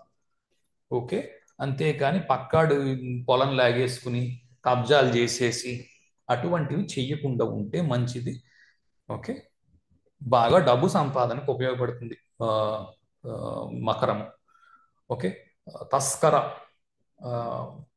పవర్ తెచ్చుకోవడానికి ఉపయోగపడుతుంది. ఉగ్రము ఎవరైనా తప్పు చేశారో తిట్టడానికి కూడా ఉపయోగపడుతుంది. ధనము, ఇవన్నీ నేను ఇంతకు ముందు ఎక్స్ప్లెయిన్ చేశాను కాబట్టి నేను త్వరగా వెళ్ళిపోతున్నాను. ఉగ్రము ఇక్కడ కూడా చెప్పాను. ఓకే, స్కార్పియోలో చెప్పాను ఉగ్రం గురించి. ధనము, ఓవర్గా మాట్లాడడము. ఓకే, బాగా లెక్చర్ ఇవ్వగలగడము, బాగా చెప్పగలగడం, మంచి మాటకారి అయి ఉండడము, బాగా ఎక్స్ప్లెయిన్ చేయగలగడము, ఏదైనా కష్టం వస్తుంది అంటే సపోర్ట్ చేయగలగడము, సస్టెనెన్స్ అంటాం ఇంగ్లీష్లో. ఓకే, వాటికి ఉపయోగపడుతుంది. అక్వేరియస్, కుంభము. పరాశర మహర్షి దీన్ని చాలా వరకు ఇది మంచిది కాదు అన్న ఉద్దేశంలో రాయడానికి కారణం ఏంటంటే, శనికి ఇక్కడ మూల త్రికోణం ఉంది. ఓకే, అలాగే రాహువు కూడా దీన్ని పరిపాలిస్తున్నాడు. ఈ రెండూ కూడా కపట గ్రహములు. ఓకే, కపటము అంటే మోసము, మోసము చేయగలిగిన రాసులు. మోసం నువ్వు చేస్తున్నావా లేదా మోసగింపబడుతున్నావా? ఇది ఒక ప్రశ్న ఉత్పన్నం అవుతుంది ఇక్కడ నుంచి. మోసగింపబడుతున్నావు, నువ్వు డబ్బు పోగొట్టుకుంటున్నావు, లాసెస్. ఓకే, లేదా కొందరి వ్యక్తుల నుంచి నువ్వు దూరం వెళ్ళిపోతూ ఉండడం. ఓకే, నీవు కొందరు వ్యక్తుల నుంచి దూరం. ఇప్పుడు ఇక్కడ ఉన్నావు, నీ మా అమ్మగారు నాన్నగారు ఇక్కడ ఉన్నారు. ఓకే, నీ అంటున్నానని ఇంకోలా అనుకోకండి, నాకు నేను చెప్పుకుంటున్నాను అంతే. ఓకే, కాబట్టి ఏదో మిమ్మల్ని అందరినీ ఏదో ఏకవచనంతో సంబోధన అవుతోందనే ఉద్దేశంలో ఉండదు. మీరున్నారు, మీ అమ్మగారు నాన్నగారు ఉన్నారు ఇక్కడ, వీళ్ళు ఇక్కడున్నారు, మీరు వీళ్ళందరినీ వదిలేసి అమెరికాలో స్థిరపడుతున్నారు. ఓకే, ఇది కూడా చూపిస్తుంది లాస్ ఆఫ్ ఫ్యామిలీ. ఓకే, అందరినీ వదిలేసి వేరే దేశంలో ఉండడం మరి గొప్ప ఫలితమేగా. ఆనాడు మంచి ఫలితము కాదు, దేశాలు బట్టి పోవడం మంచిగా చూసేవారు కాదు. ఓకే, కాబట్టి కంగారు పడిపోవద్దు. ఇక్కడ ఏదో గ్రహం ఉంది లాస్ వచ్చేస్తుంది ఏం కాదు. దూరంగా వెళ్ళిపోవడం లేదా చనిపోవడం. ఓకే, అది కూడా చూపిస్తాయి, కొన్ని చనిపోవడాలు చూపిస్తాయి, కొన్ని దూరంగా వెళ్ళిపోవడాలు చూపిస్తాయి. కారకత్వాలు వాడుకుంటూ కూడా చేయొచ్చు. ఒక్కొక్క గ్రహానికి ఒక్కో కారకత్వం ఉంది. రవి ఉన్నాడు తండ్రి, చంద్రుడు ఉన్నాడు తల్లి. ఓకే, ఒకటే దూరంగా వెళ్ళిపోవడం అయితే వెళ్ళిపోయి ఉండడం. ఓకే, లేదా వేరే ఇంట్లోకి వెళ్తున్నారు, ముఖ్యంగా ఆడపిల్లలకు వర్తించేది, వేరే ఇంట్లోకి వెళ్తున్నారు, మామగారు అత్తగారు, వాటిల్లో కూడా వాడుకోవచ్చు ఈ కారకత్వాలని. కానీ లగ్నము అన్నీ వదిలేసి, సార్ నాకు రవి కుంభంలో ఉన్నాడు సార్, నాకు మామగారు లేని ఇల్లు వస్తుందా, ఇలాంటి వెరీ ప్రశ్న లేకండి. ఓకే, సమయం వచ్చినప్పుడు నేర్పిస్తా, ఒక్కొక్కటి నేర్పించుకుంటూ వెళ్తున్నాను. ఏమేం వస్తాయో ఎందుకు చెప్తున్నాను అంటే, చాలా ఇప్పుడు నేను లాసెస్ అని చెప్పి ఊరుకుంటే, లాస్ అంటే డబ్బు ఒకటే కాదు, ఇది గుర్తుపెట్టుకోండి. లాస్ అంటే డబ్బు కాదు, డబ్బు చాలా ఆఖరణ వస్తుంది. Okay, relationships loss. మీ అత్తయ్య వేరే వ్యక్తి ఎవరినో చేసుకుంది, కుటుంబాలన్నిటికీ దూరం అయిపోయింది. ఓకే, అది కూడా మీ దాంట్లో కనిపిస్తుంది. ఓకే, లేకపోతే మీ మాయ ఎవరో ఎటో వెళ్ళిపోయి వేరే దేశంలో నార్వేలో ఉన్నాడు, కనిపిస్తుంది. ఓకే, సో అవన్నీ కూడా కనిపిస్తున్నాయి కాబట్టి అదేదో మీకు లాస్ తీసుకొస్తుందనే ఉద్దేశంలో ఉండకండి. లాస్ ఏమైంది, మీకు మామయ్య ప్రేమ దొరకలేదు, మేనమామ ప్రేమ దొరకలేదు, అతను వేరే దేశంలో ఉన్నాడు కాబట్టి మీకు ఎలా దొరుకుతుంది, దొరకదు కదా. అది అలాగే మీ నాన్నగారు ఏమో అమెరికాలో ఉన్నారు, మీరేమో ఇక్కడ ఉన్నారు, లేకపోతే మీరు ఇక్కడ ఉన్నారు, మీ నాన్నగారు ఇక్కడ ఉన్నారు, మీరు అమెరికాలో ఉన్నారు, తండ్రి మీకు దూరంగా ఉన్నాడు. ఓకే, అవి కూడా మీకు కనిపిస్తాయి. అంతేకాని అక్కడ గ్రహాలు చూసుకుని కంగారు అడిపోవడం కాదు. క్రోధము, ఓకే, ఉగ్రము, క్రోధము. క్రోధము తెలిసిందే కదా, పని అవ్వట్లేదు, ఉగ్రత్వాన్ని పొందడము, క్రోధాన్ని పొందడము, నేను పనిష్మెంట్ ఇస్తాను అనుకోవడము, లేదా దీన్ని ఇలా కాదు, ఇలా అవ్వడం లేదు కదా, దీన్ని నేనేం చేస్తానంటే తిరగేసి చేస్తాను. ఓకే, ఇప్పుడు అధర్మవర్తనతో వెళతాను. ఇప్పుడు దేశంలో చాలా పనులు స్ట్రైట్ గా చేస్తే అవ్వవు, ముఖ్యంగా మన దేశంలో కర్మభూమి అంటాం కాబోలు, అందుకే తిన్నగా చేస్తే అవ్వవు. కాబట్టి ఏదో అన్ని డాక్యుమెంట్లు పెట్టి మీరు కావాలంటే ఏదైనా ప్రయత్నం చేయండి ఈ దేశంలో, మీకండి ఆ డాక్యుమెంట్ లేదండి, మీకండి ఈ డాక్యుమెంట్ లేదండి, ఇది సరిపోదండి అంటాడు. ఎవడో ఉగ్రవాది వస్తాడు, వాడికి అన్ని డాక్యుమెంట్లు ఉంటాయి, అసలు మన దగ్గర లేని డాక్యుమెంట్లు అన్ని కూడా వాడి దగ్గర ఉంటాయి, వాడు అప్లై చేస్తాడు, వాడికి అన్ని వచ్చేస్తాయి, ఆధార్ కార్డు, పాస్పోర్టు, 3 ఉంటాయి పాస్పోర్ట్లు కదా. ఇది ఈ దేశంలోనే కాదుట. నేను తెలుసుకున్నది ఏంటంటే, ఇలాంటి వాళ్ళు ఏ దేశం వెళ్ళినా అదే లా ఆఫ్ ల్యాండ్ అంటారు, ఆ దేశంలో ఏం కావాలో తెలుసుకుని దానికి తగ్గట్టుగా అన్ని చేసేస్తూ ఉంటారట. ఓకే, ఇది నేను బాగా హెచ్చు ఎగ్జాంపుల్ చెప్పాను, దీన్ని ఎవరి వారి స్థాయికి వాళ్ళు దించుకుని, అంటే హిందీలో అంటారు ఘీ నికాల్నా హే తో ఉంగులి టేడీ కర్నీ పడితీ హే అని. నెయ్యి తీయాలనుకోండి బాటిల్లోంచి, కొంచెం వేలుని వంచి బయటికి లాగితే వస్తుంది, ఊరికే వేళ్ళు పెట్టిలా కెలికితే వస్తుంది, బాగా అడుక్కుంటే రాదు కదా. అది సరే, దానికి ఉపయోగపడుతుంది, కానీ ఒక్కోసారి చాలా అవసరం. ఇప్పుడు పని అవ్వట్లేదు, పని అవ్వాలి, పని అయితే కదా నువ్వు సాధించినట్టు అవుతావు, అయితే అక్కడే ఉండిపోతావు, పెళ్ళం పిల్లలకి ఏం అన్నం పెడతావు కదా. ఒక్కోసారి అలా ఉపయోగపడుతుంది. ఓహో, ఇక్కడ ఈ గ్రహం ఉంది, ఉపయోగపడుతుంది, అన్ని సాత్వికాల్లోనే ఉన్నాయి. వీడు ఏం చేస్తాడంటే, ఈ సాత్వికాల్లో ఉన్నవాడు ఇబ్బంది ఏంటంటే, పని అవ్వట్లేదు ఏడుస్తూ కూర్చుంటాడు. ఇప్పుడు ఏదో చెయ్యాలి, పని అవ్వట్లేదు, అన్ని సాత్వికాల్లో ఉన్నాయనుకుందాం, ఏడుస్తూ కూర్చుంటాడు. లేకపోతే ఏదో ఏంటది, నేను ఫలానా దగ్గరికి వెళ్ళిపోయి ఏదో పెద్ద రెమెడీ చేసేస్తాను, చేసేస్తే ఏదో అయిపోతుంది, డబ్బు ఖర్చు అవుతుంది, ఏమీ అవుతుంది. ఓకే, కార్యసాధకుడుగా ఉండాలి అంటే అక్వేరియస్ లాంటి దాన్ని ఉపయోగించుకోవాలి. అందుకే ఈ మధ్యన ఏం మొదలు పెట్టారంటే తంత్రము. ఓకే, ఇంకా ఏదో వామ ఆచారం, ఇంకా రకరకాల వీటిల్లోకి దయచేసి వెళ్ళకండి. సరే, భయము. ఓకే, ఓడిపోతాము అన్న భయం, అది కూడా మీకు ఇక్కడి నుంచి కనిపించవచ్చు. మీనము, ఇవన్నీ నేను చెప్తున్నవి నవాంశల గురించి మాత్రం. మీనంలో ధర్మం అగైన్ మళ్ళీ ఇది మీనం చూడండి ఎక్కడుందో ఆఖరణ ఉంటుంది. మీనము అని కనిపిస్తుంది, రెండు చేపలు వేసి ఉంచుతాడు. అంటే అక్కడ ఏమిటి ఉంది? చేపలు ఎక్కడ ఉంటాయి? ఏమాత్రము నేల లేని చోట ఉంటాయి. ఓకే, పూర్తిగా నీరుంటేనే చేప ఉంటుంది. కొద్దిగా నేల ఉండి చేప ఉండదు కదా. కొంచెం నేల, కొంచెం ఇది క్రొకడైల్ మొసలు ఉంటుంది, అదే క్యాప్రికాన్. కొద్దిగా నేల, కొద్దిగా నీరు, రెండు ఉండాలి. చేపలా కాదు, పూర్తిగా నీరే ఉండాలి, అంటే మహాసాగరం అయి ఉండాలి. అక్కడ మంచి మంచి చేపలు ఉంటాయి. ఓకే, పెద్ద పెద్ద చేపలు ఉంటాయి. సరేనా? చూడండి అక్కడ ఏంటి అంటే ధర్మంగా ఉండడం అంటే ఏంటి? ఏం చేయాలో చేయడం. ఓకే, ఉత్కృష్టం. ఉత్కృష్ట అంశం ఇందాకలు చెప్పాను. ఉత్కృష్టము అని అంటే ఇంతకంటే గొప్పగా ఇంకేది లేదు అనిపించేటట్టు చెయ్యాలి అనుకోవడం ఉత్కృష్టం. ఓకే, అలాగే ఇమోషనల్గా డిస్టర్బెన్సెస్ ఉండడం మనిషికి. ఇక్కడ రాయడం మర్చిపోయాను యాక్చువల్గా, తర్వాత రాద్దాం అనుకున్నాను. Emotions, best, doing the best. ఎవరో పిలిచినట్టున్నారు ఆ టైంలో, ఇక్కడ రాయడం మర్చిపోయాను. ఓకే, ఇమోషన్స్ ఉండడము, డూయింగ్ ది బెస్ట్. ఈ డూయింగ్ ది బెస్ట్ లో ఇది పాజిటివ్ అనుకోకండి. ఓకే, సూపర్ చెయ్యాలి అనే ప్రయత్నంలోని పని అప్పటికే అవ్వకపోవడం. ఓకే, రెండోది ప్రపంచానికి ఎవ్వరికి అర్థం కానిది ఏదో తయారు చేయడం. అందుకే బుధుడు అక్కడ నీచి పొందుతున్నాడు. మీరు జాగ్రత్తగా గమనిస్తే పైసెస్ లో బుధుడు నీచి పొందడానికి కారణం ఏమిటి అని అంటే సగటు మనిషికి అర్థం కాదు పైసెస్. ఓకే, అంతటి తత్వవేత్త, అంతటి వేదాంతి, అంతటి ఫిలాసఫర్ అది పైసెస్. సగటు మనిషి లెవెల్కి తీసుకురాగలిగినది బుధుడు. అందుకే తత్వవేత్త దగ్గర నుంచి బుధుడు నేర్చుకుని బుధుడు దాన్ని మార్కెట్ చేస్తాడు. అందుకే సైంటిస్టులు ఏం చేసినా దాన్ని, ఆ ఫార్ములాని ఏదో కంపెనీ కొనుక్కుని దాన్ని వాళ్ళు మార్కెట్ చేస్తారు, దానికి అడ్వర్టైజ్మెంట్ చేసి దాంట్లో ఉన్న చెడుని అంతటినీ తీసేసి మంచి మాత్రమే చూపించడానికి ప్రయత్నం చేస్తూ ఉంటారు. నిజానికి సైడ్ ఎఫెక్ట్లు ఏదో చెత్త చెదారం బోల్డ్ అంత ఉంటుంది దాంట్లో, అవన్నీ చూపించరు. అడ్వర్టైజ్మెంట్ చూడండి, మా సబ్బు వాడండి థళ థళ మిలమిల అని అంటాడు, దాని తర్వాత ఏదో శరీరానికి ఏదో జబ్బు వస్తుంది. ఓకే, అది చూపించడం సైడ్ ఎఫెక్ట్ అంటాం. ఓ 30 ఏళ్ళు పోయిన తర్వాత చెప్తాడు ఇలాంటి సబ్బులన్నీ వాడడం వల్ల ముందు రోజుల్లోనండి చర్మ వ్యాధులు వచ్చి చాలా మందికి ఇబ్బంది కలిగింది, కాబట్టి ఇప్పుడు ఇది తీసేసాం ఈసారి నుంచి అంటే. మరి ముందు 30 ఏళ్ళు వాడిన వాళ్ళు ఆ కంపెనీ నుంచే కొన్నారు, ఇప్పుడు ఇది తీసేసాం కాబట్టి మళ్ళీ మా కంపెనీ నుంచే కొనండి. ఓకే, ఇది ఎంత తెలివిగా ఉందో చూడండి. ఓకే, నిష్ఠూరాలాడము. ఇందులో కూడా మీకు ఇది నీరు, పూర్తిగా నీరు, ఏడుపు గొట్టు. పక్కవాడిని నువ్వెందుకు బాగా చేయలేదంటే పక్కాడు మీద బ్లేమ్ చేస్తాడనమాట. ఓకే, బ్లేమ్ చేసే రాశి ఇది. పక్కాడు తప్పు చూపిస్తూ ఉంటాడు. ఓకే, నేను బాగానే చేశాను కానీ నేను అన్నీ చేయలేనుగా. గురువు రాశి అది. ఓకే, నేను నీటి మీద ఉన్నాను, నేల మీద ఉన్నవాడు ఎవడో చెయ్యాలి, వాడికి చెప్పాను వాడు సరిగ్గా చేయలేదు. ఓకే, ఇలా ఉంటుంది. ఉదాహరణకు చెప్తున్నాను నేను మీకు ఇవన్నీ.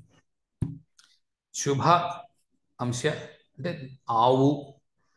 ఓకే, ఆవు తర్వాత కోరిక, కిరణము, ఇవి ఉన్నాయి అర్థాలు. శుభ అంటే మంచి అంశ, అంటే శుభము అశుభం. ఎప్పుడైతే శుభ అని రాసామో శుభ అశుభ రెండు కనిపిస్తాయి. ఓకే, ఆవు, కోరిక. కోరిక వల్లే అసలు యాక్చువల్గా ప్రాబ్లం అలా ఏమిటి ప్రపంచంలో ఏంటి అంటే నేను ఇంకా ఏదో పొడి చేయాలి కదా, దాని నుంచి వస్తాం. దానికి పైసెస్లో ఏంటి అంటే కోరికలన్నీ వెళ్ళిపోతాయి. అందుకే బుధుడు పూర్తిగా నీచిలో ఉండడానికి కారణం పైసెస్లో, మీనంలో కోరిక లేదు ఎవడికి. తత్వం పూర్తిగా కోరిక లేకుండా ఉండడం, అందుకు బుధుడికి ఇష్టం లేదు. బుధుడు పూర్తిగా భూతత్వ గ్రహము. కోరిక ఉండాలి, ఉంటేనే కదా నువ్వు ఏదైనా ప్రయత్నం చేస్తావు. యవ్వనంలో కోరికలే ఉంటాయి మనిషి. పైసెస్ పూర్తిగా ముసిల్ రాశి, 60, 70, 80 ఏళ్ళు దాటినవాడు. ఓకే, పైసెస్ పూర్తిగా ముసిల్ రాశి. ఎందుకంటే ఆఖరి స్టేజ్లో ఉంది పైసెస్, ఇంకా వెళ్ళిపోవడానికి సిద్ధంగా ఉన్నవాడు. వాడు డబ్బు గురించి ఆలోచించడు. ఇన్నాళ్ళు ఏం తప్పులు చేశాను అవి వల్లేసుకుంటూ ఉంటాడు. లేదా నేను ఎంత గొప్పగా బతికాను, లేదా ఎవడో వస్తాడు వాడికి చెప్తూ ఉంటాడు నేను 1937లో అని స్టార్ట్ చేస్తాడు. ఈ సంవత్సరం ఏమో 2006లో ఉంటాం మనం. ఎప్పుడు 1935 మొదలయ్యి ఎప్పుడు 2006 వస్తుంది? ఆ 2006 వచ్చేసరికి వీడు పడుకుని పోతాడు. ఉదయం 6 గంటలకు స్టార్ట్ చేస్తే రాత్రి నిద్ర వచ్చేస్తుంది, అయినా అవ్వదు ఆ కథ. అంటే అది పైసెస్. నేను చాలా బాగా చేశాను కానీ మా ఆఫీసర్ వచ్చాడు నన్ను చూసి హడిలిపోయాడు అంటాడు. ఓకే, ఏముండదు ఊరికే. ఆఫీసర్ ఎక్కడైనా వీడిని చూసి హడిలిపోతాడా? ఏముండదు ఊరికే అది. ఓకే, సో అటువంటివి చెప్పేవాడు, అవన్నీ కూడా మీకు పైసెస్ నుంచి వస్తాయి. ఓకే, అంటే పైసెస్లో ఉన్న ఏదో లగ్నం పైసెస్లో వేసుకుని అన్ని అబద్ధాలు చెప్తాడనే ఉద్దేశం దయచేసి ఉండకండి. అలాంటివి చేసి మళ్ళీ మీకు ఎవడు చెప్పాడే అన్నట్టు చెడ్డ పేరు తేకండి. వాటిల్లో నుంచి వచ్చే అవకాశాలు ఉన్నాయి. ఎందుకంటే అక్కడ గురువుకి, బుధుడికి, శుక్రుడికి ఏదో ఒకటి ఉంది చూడండి. శుక్రుడు ఉచ్చ పొందుతున్నాడు, బుధుడు నీచి పొందుతున్నాడు, గురువుకి స్వక్షేత్రం ఉంది. మూడు మంచి గ్రహాలు. ఓకే, ఇద్దరు గురువులు, ఒక స్టూడెంట్ ఉన్నారు. అలా ఎలా ఉంటుందో చూడండి సంభాషణ. ఒక గురువుకి ఒక స్టూడెంట్కి మధ్యన ఉన్న సంభాషణ ఎలా ఉంటుందో ఒకసారి ఊహించుకోండి. అలా ఉంటుంది. ఏది చెప్పినా ఏదో ఎస్ఏ చెప్పినట్టు, లెసన్ చెప్పినట్టు. సౌమ్యము, ఆ, ఇది కూడా అంతే. గట్టిగా మాట్లాడలేకపోవడం, ఫిజికల్గా వీక్గా ఉన్న వ్యక్తి, అనవసరపు రెస్పాన్సిబిలిటీస్ ఎక్కువ ఉన్న వ్యక్తి. నవాంశలో పైసెస్, ప్రపంచం మొత్తం తన రెస్పాన్సిబిలిటీ అనుకునే వ్యక్తులు కూడా ఉంటారు పైసెస్ నుంచి, మీనం నుంచి.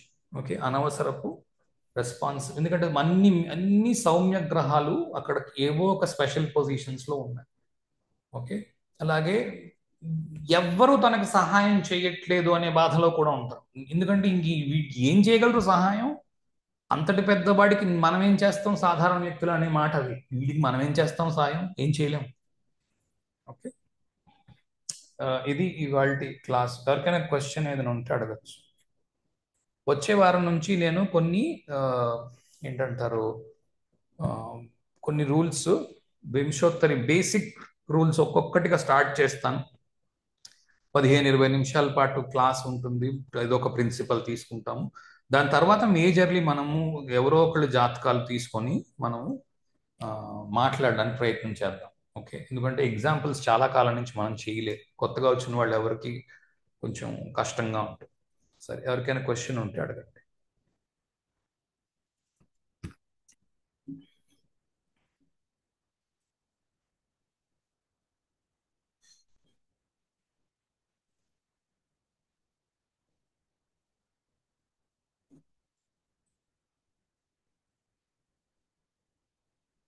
అర్థమైందా బాగాను? ఏమీ అర్థం కాలేదా? అలాంటి వాళ్ళు ఎవరైనా ఉన్నారా?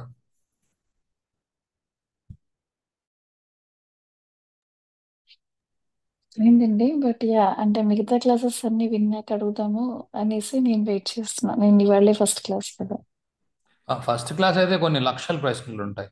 మిగిలిన క్లాసులు వినండి, చాలా వరకు ఆన్సర్ చేసిన ఒకటి కాదు, కొన్ని వందల వేల ప్రశ్నలు ఉంటాయి. ఓకే అండి, ష్యూర్. ఉన్నాయి కొన్ని క్వశ్చన్స్, ఫ్యూ డౌట్స్ ఉన్నాయి, కానీ ఇప్పుడు గుర్తు రావట్లేదు. యాక్చువల్ కంప్లీట్ గా మీరు చెప్పింది ఆలోచిస్తుంటే కొన్ని పాయింట్స్ ఎక్కడో టచ్ అవుతున్నాయి. సో కొంచెం జస్ట్ టైం ఆలోచిస్తూ పడుతుంది. ఉన్నా. కొంచెం టైం పడుతుంది. ముందు మిగిలిన నక్షత్ర క్లాసులు అవి వినండి, వింటే వస్తాయి. షూర్.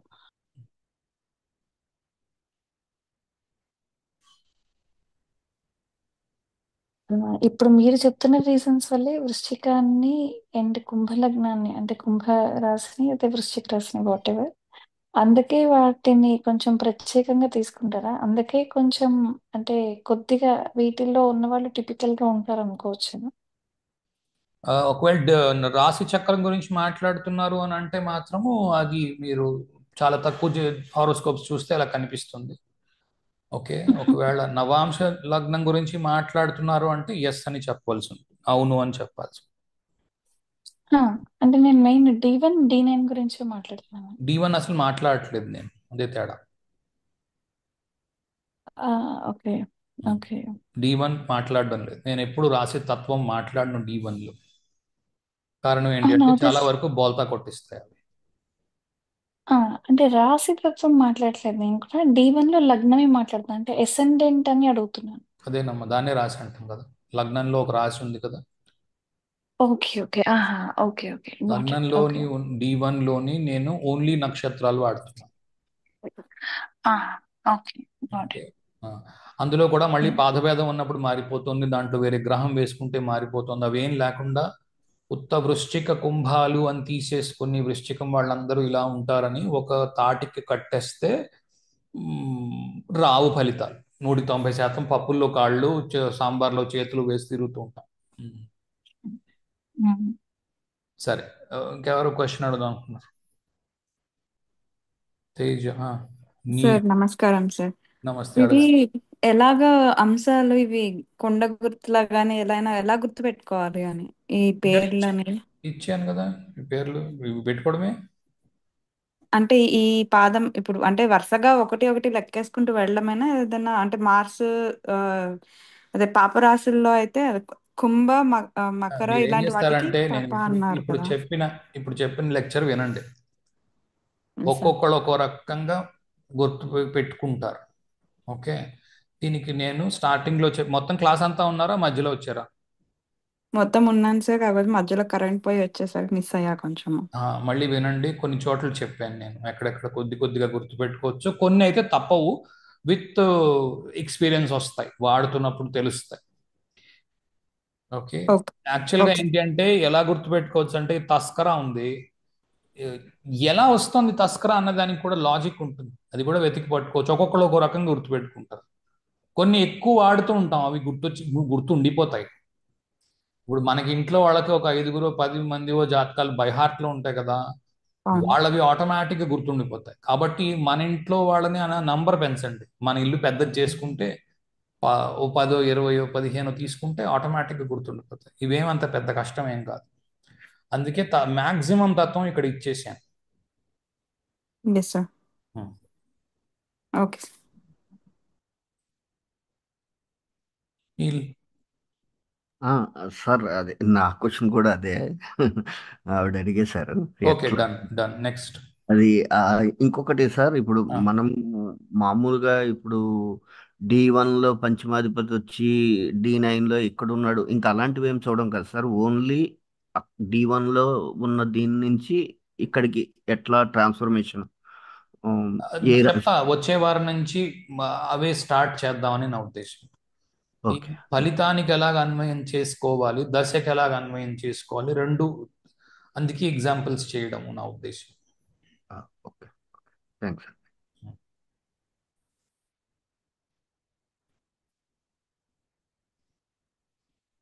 అంటే వీటి డెఫినేషన్స్ అయ్యాయి ఈరోజు. నెక్స్ట్ వీక్ ఒక ఒక ఒక పాయింట్, 2 పాయింట్స్, 3 పాయింట్స్ నేర్చుకుని మెల్లిగా వెళ్తాం. ఓకే, ఏం కంగారు లేదు.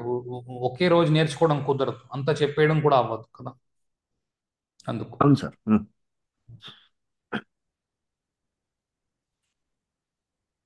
సార్ నమస్తే సార్. నమస్తే, అడుగు ప్రకాష్.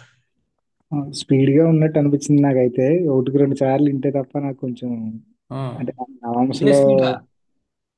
అంటే ఫస్ట్ ఈ చెప్పారు కదా సార్, అభయాంశ ఇవన్నీ టక టక టక టకమని చెప్పారు కదా ముందు అవి. అంటే ఆ మాత్రం అది చెప్పకపోతే మళ్ళీ మెల్లగా పెట్టుకుని మళ్ళీ వినండి. అదే వింటాను సార్. అది మెల్లగా పెట్టుకుని మళ్ళీ వినండి. బాగా ఇది ఇది నచ్చింది. సాటర్డే ఈవినింగే అప్లోడ్ అవుతుంది. ఓకే, సాటర్డే ఈవినింగ్ వస్తుంది ఇది, అంటే రేపు సాయంత్రం. Okay sir. నవాంశ గురించి మాత్రం నాకు కొంచెం అర్థమైంది, బాగా చూడాలి. అదే ఈ గ్రహాలు ఇందులో ఉంటే ఇలాగ అభయాంశ ఇవన్నీ కొంచెం బాగా పరిశీలిస్తే ఇంకా కొంచెం బాగా ఇంకొంచెం మంచి ఇంకొంచెం బాగా చెప్పడం వస్తుంది. అది కొంచెం చూసుకోవడానికి అవకాశం ఉంటుంది. Okay, sir thanks. Next.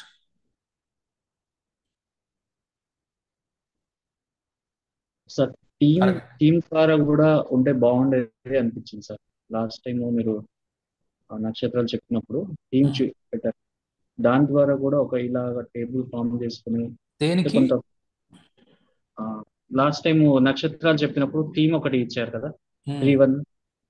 So అట్లా కూడా ఈ టేబుల్ ఒకటి ఫామ్ రేపు చేసుకొని ఎగ్జాంపుల్స్ చెప్పినప్పుడు 3-1లు అవి ఎలా వస్తున్నాయి చెప్పేస్తే మీరే చేసేసుకుంటారు, మళ్ళీ చెప్పవలసిన పని ఉండదు.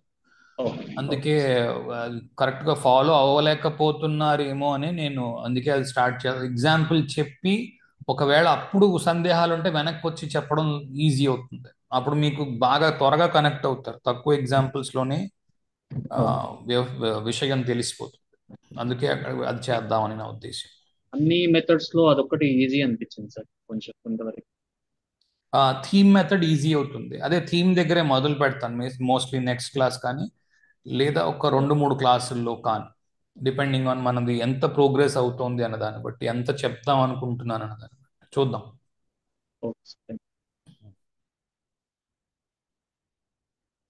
అచ్చా, నెక్స్ట్ వీక్ వచ్చేవాళ్ళు అవి చూసుకొని రండి. ఓకే, కమల్ హాసన్ది, ఇంకో అమ్మాయి అదే కరీనా కపూర్ది ఇచ్చాను. ఓకే, అవి రెండు లైఫ్ ఈవెంట్స్ చూసుకొని మీకు మీరు చెక్ చేసుకొని రండి, ఎలా వస్తున్నాయి ఫలితాలు, ఏం ఫలితాలు వచ్చుంటాయి ఇప్పటిదాకా మీకు మనం క్లాసులు అటెండ్ అయినంత వరకు వచ్చిన దాంట్లో చూసుకొని రండి. బేసిక్స్ చేద్దాం ఫస్ట్, ఆల్రెడీ మనకు తెలిసినవి వింశోత్తర్ యూస్ చేసి ఎలా చేయాలి అనే దానివి ఒకసారి బేసిక్స్ టచ్ చేసుకొని మోస్ట్లీ ఆ వచ్చే క్లాస్ నుంచి ఎక్కువ ఇన్ఫర్మేషన్ రావడానికి ఉంటుంది. కానీ ఫస్ట్ క్లాస్ వినకపోతే అర్థం కాదు, అందుకని వినండి. ఒక జనరల్ డౌట్ ఉంది అడగండి యాక్చువల్గా. అమ్మా. ఏదైనా ఇప్పుడు ఆ, మామూలుగా కొంతమందికి టైం అంత ప్రాపర్ గా ఉండదు. సో అప్పుడు మనం నవాంశ లగ్నాన్ని వేయలేకపోతాం కదా. ఉమ్, బట్ మిగతా ప్లానెట్స్ అంటే రఫ్ గా వాళ్ళు ఒక half an hour span 1 hour span లో ఇస్తారు. ఉమ్.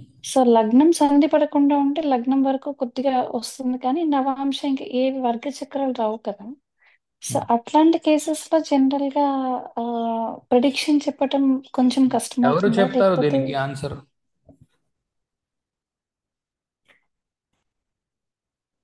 Neel. Time rectification sir. Um, ఎలా చేస్తారు? Either in Navamsa, better do with D10 తోటి చేస్తే కొంచెం దగ్గరగా వెళ్తాం సార్. Physical appearance D9. అన్నీ అప్లై చేయండి. D9 అప్లై చేస్తారు, D10 అప్లై చేస్తారు, లైఫ్ జరిగిన ఈవెంట్ ఈవెంట్స్ ఉంటాయి, లైఫ్ దాన్ని లో బట్టి జరిగే కరెక్షన్ చేస్తారు కదా. అవును సార్. అవును sir. Okay okay. Sir events ఉంటాయి కాబట్టి ఈవెంట్స్ నుంచి కరెక్షన్ చేస్తారు. రెండోది, సంధి ఉన్నా సంధి లేకపోయినా ఏమైనా మనం అసలు సంధి పట్టించుకోం D1 లో, అదే అడ్వాంటేజ్. లాభం ఏంటి అంటే ప్రతిదీ నక్షత్రం ఉంటుంది, నక్షత్రాన్ని బట్టి మూవ్ అవుతూ ఉంటుంది. సో సంధిలో ఉన్నా సరే ఆ నక్షత్రంలో ఉంది, తర్వాతది ఆ నక్షత్ర ఫలితాలు సరిపోతున్నాయా లేదా. ఓకే, ముఖ్యంగా నక్షత్ర వీడియోస్ చూడండి, మీకు చాలా క్లారిటీ వస్తుంది. ఓకే అండి, ఫైన్. ఓకే. కొంత టైం పడుతుంది, స్కిప్ చేయడానికి అవ్వదు. లేదండి, చూస్తే మొత్తం ఓపిక కూర్చొని చూడండి, చూస్తాను. మెల్లిగా చూడండి, స్పీడ్ గా చేస్తే అవ్వదు. ఇంకెవరో ఏదో షూర్. క్వశ్చన్ అడిగారు. సార్ ఉమ్, సార్ ఈ మిథునాంశ చెప్పారు కదా సార్, హస్త మూడో పాదం. ఉమ్, దాంట్లో పివి నరసింహరావు గారు X prime minister of India గారిది ఆయనది పండితాలు ఉంటుంది. పండితాలు ఉన్నది కదా సార్, దానివల్ల ఆయనకి ఎక్కువ లాంగ్వేజ్ వచ్చి చెప్పుకోవచ్చు సార్. రెండు మర్కరీ కదా, కరెక్షన్ కూడా అలాగే చేసాం మనం. అవును సార్, మీరు హస్త చేశారు. అవును సార్, అవును సార్. టైం కరెక్షన్ కూడా అలాగే చేసాం. అవును అదొక సార్, రౌండెడ్ ఆఫ్ టైం ఉంటుంది, 1 o'clock అని ఉంటుంది. మనం కరెక్ట్ చేసి ఏదో 12 o'clock 12:35 ఏదో చేసాం మొత్తానికి. అవునండి, ఇద్దరు ఫాదర్స్ గురించి చెప్పారు. అవును సార్, చెప్పారు. హస్తలో తీసుకొని దాన్ని ఇద్దరు తండ్రులు ఉన్నారు ఆయన, నా ఉద్దేశం. ఒక తండ్రి కన్న తండ్రి, ఒక తండ్రి పెరిగిన తండ్రి. అవును, చెప్పారు మీరు ఎవరు అడిగారు కదమ్మా, విద్య మీరు క్వశ్చన్ అడిగారు చూడండి. ఇలా కరెక్షన్ చేస్తాం. పివి నరసింహారావు చాట్ తీసుకున్నాము, కరెక్షన్ చేసాం. ఓకే. టైం అప్రాక్సిమేట్ గా 1 o'clock ఉంది, మేము ఎగ్జాక్ట్ టైం తీసుకున్నాం దాంట్లో నుంచి. అతను చేసిన పనులు అవి చూసి, ప్రతి సెలబ్రిటీకే కాదు ప్రతి వాళ్ళకి ఈవెంట్స్ ఉంటాయి లైఫ్ లో. అందుకే నేను లైఫ్ ఈవెంట్స్ ఇన్సిస్ట్ చేస్తాను, సో దట్ కరెక్ట్ గా చూస్తున్నామా లేదా క్లారిటీ వస్తుంది. ఏ పని చేయలేదు, D10 ఒక రకంగా ఉంటుంది. ఏదో ఉద్యోగం చేస్తున్నారో ఒక రకంగా ఉంటుంది, జావాలో చేస్తున్నారో ఇంకో రకంగా ఉంటుంది, డేటాబేస్ లో చేస్తున్నారు ఇంకో రకంగా ఉంటుంది. అలాగా ఈవెన్ కంప్యూటర్ సైన్సే రేపు ఉదయం అందరికీ వృత్తి అయినా సరే దానికి తగ్గట్టు మార్చుకోవచ్చు. ఓకే. సో అప్పుడు అంటే ఇప్పుడు D10 క్లాసెస్ అయిపోయినాయి. సో అయితే నేను అవి కూడా D10 చూడాలి కూడా వీటితో పాటు. చేసాము, D9 కూడా కొన్ని క్లాసులు చేసాము, నక్షత్రాలు కొన్ని క్లాసులు చేసాము, ఎగ్జాంపుల్స్ చేసాము. ఆల్మోస్ట్ 250 ఉంటాయేమో వీడియోలు, తెలుగు. ఓకే. ఒకటి రెండు గంటల నుంచి ముంచుగా. నాకు అదే సరిగ్గా నంబర్ గుర్తులేదే, ఎవరో ఆక్షేపించకండి నన్ను ఎక్కడ అని. అని ఉండవేమో 150 అయితే అయి ఉంటాయి అనుకుంటున్నాను. ఓకే అండి, షూర్ అండి, చూస్తాను. చూడండి సార్ మనకి ఇక్కడ మరి పండితాలోనూ ఉంది, నెక్స్ట్ విచక్షణలో కూడా మళ్ళీ పండిత వేయింగ్ ప్రోస్ అండ్ కాన్స్. ఇంచుమించుగా అవే అర్థాలు వస్తాయి. వర్గంలో ఉన్న వాటికి అన్నిటికీ ఇవే వస్తాయి. ఇదే నేను చెప్దాం అనుకుంటుంది, పేర్లు కొంచెం అటు ఇట్లో ఉన్నా ఇదే వస్తుంది. విద్య అన్న అదే కదా, ఇంటలెక్ట్ సరిపోవట్లేదంటే. అవును, సరిపోతుంది కానీ ఇక్కడ సౌమ్య మరి అన్న కూడా అదే అర్థం, సౌమ్య అంటే చదువుకున్నవాడు. అంటే ఇక్కడ నక్షత్రాలు మరి మారుతున్నాయి కదా సార్. నవాంశకు వచ్చేటప్పటికి సే అంటే ఏ నక్షత్రాలు వస్తాయో తెలియదు కానీ 3 డిఫరెంట్ నక్షత్రాలు వస్తాయి కదా సార్, వచ్చి ఇక్కడ నవాంశలో ఇక్కడికి వస్తాయి కదా, అవును అందుకని అలా అవును అడుగు. అయినా ఓకే, సరే అయినా సరే ఓకే. ఆ నక్షత్రము వాడాలి, ఇక్కడ ఇది వాడాలి, రెండు కలపాలి. ఓకే, అదే ఓకే మనం సార్. చేయబోతున్నది. Okay okay okay, thank you sir. తినబోతూ రుచి ఎందుకు, ఆగండి.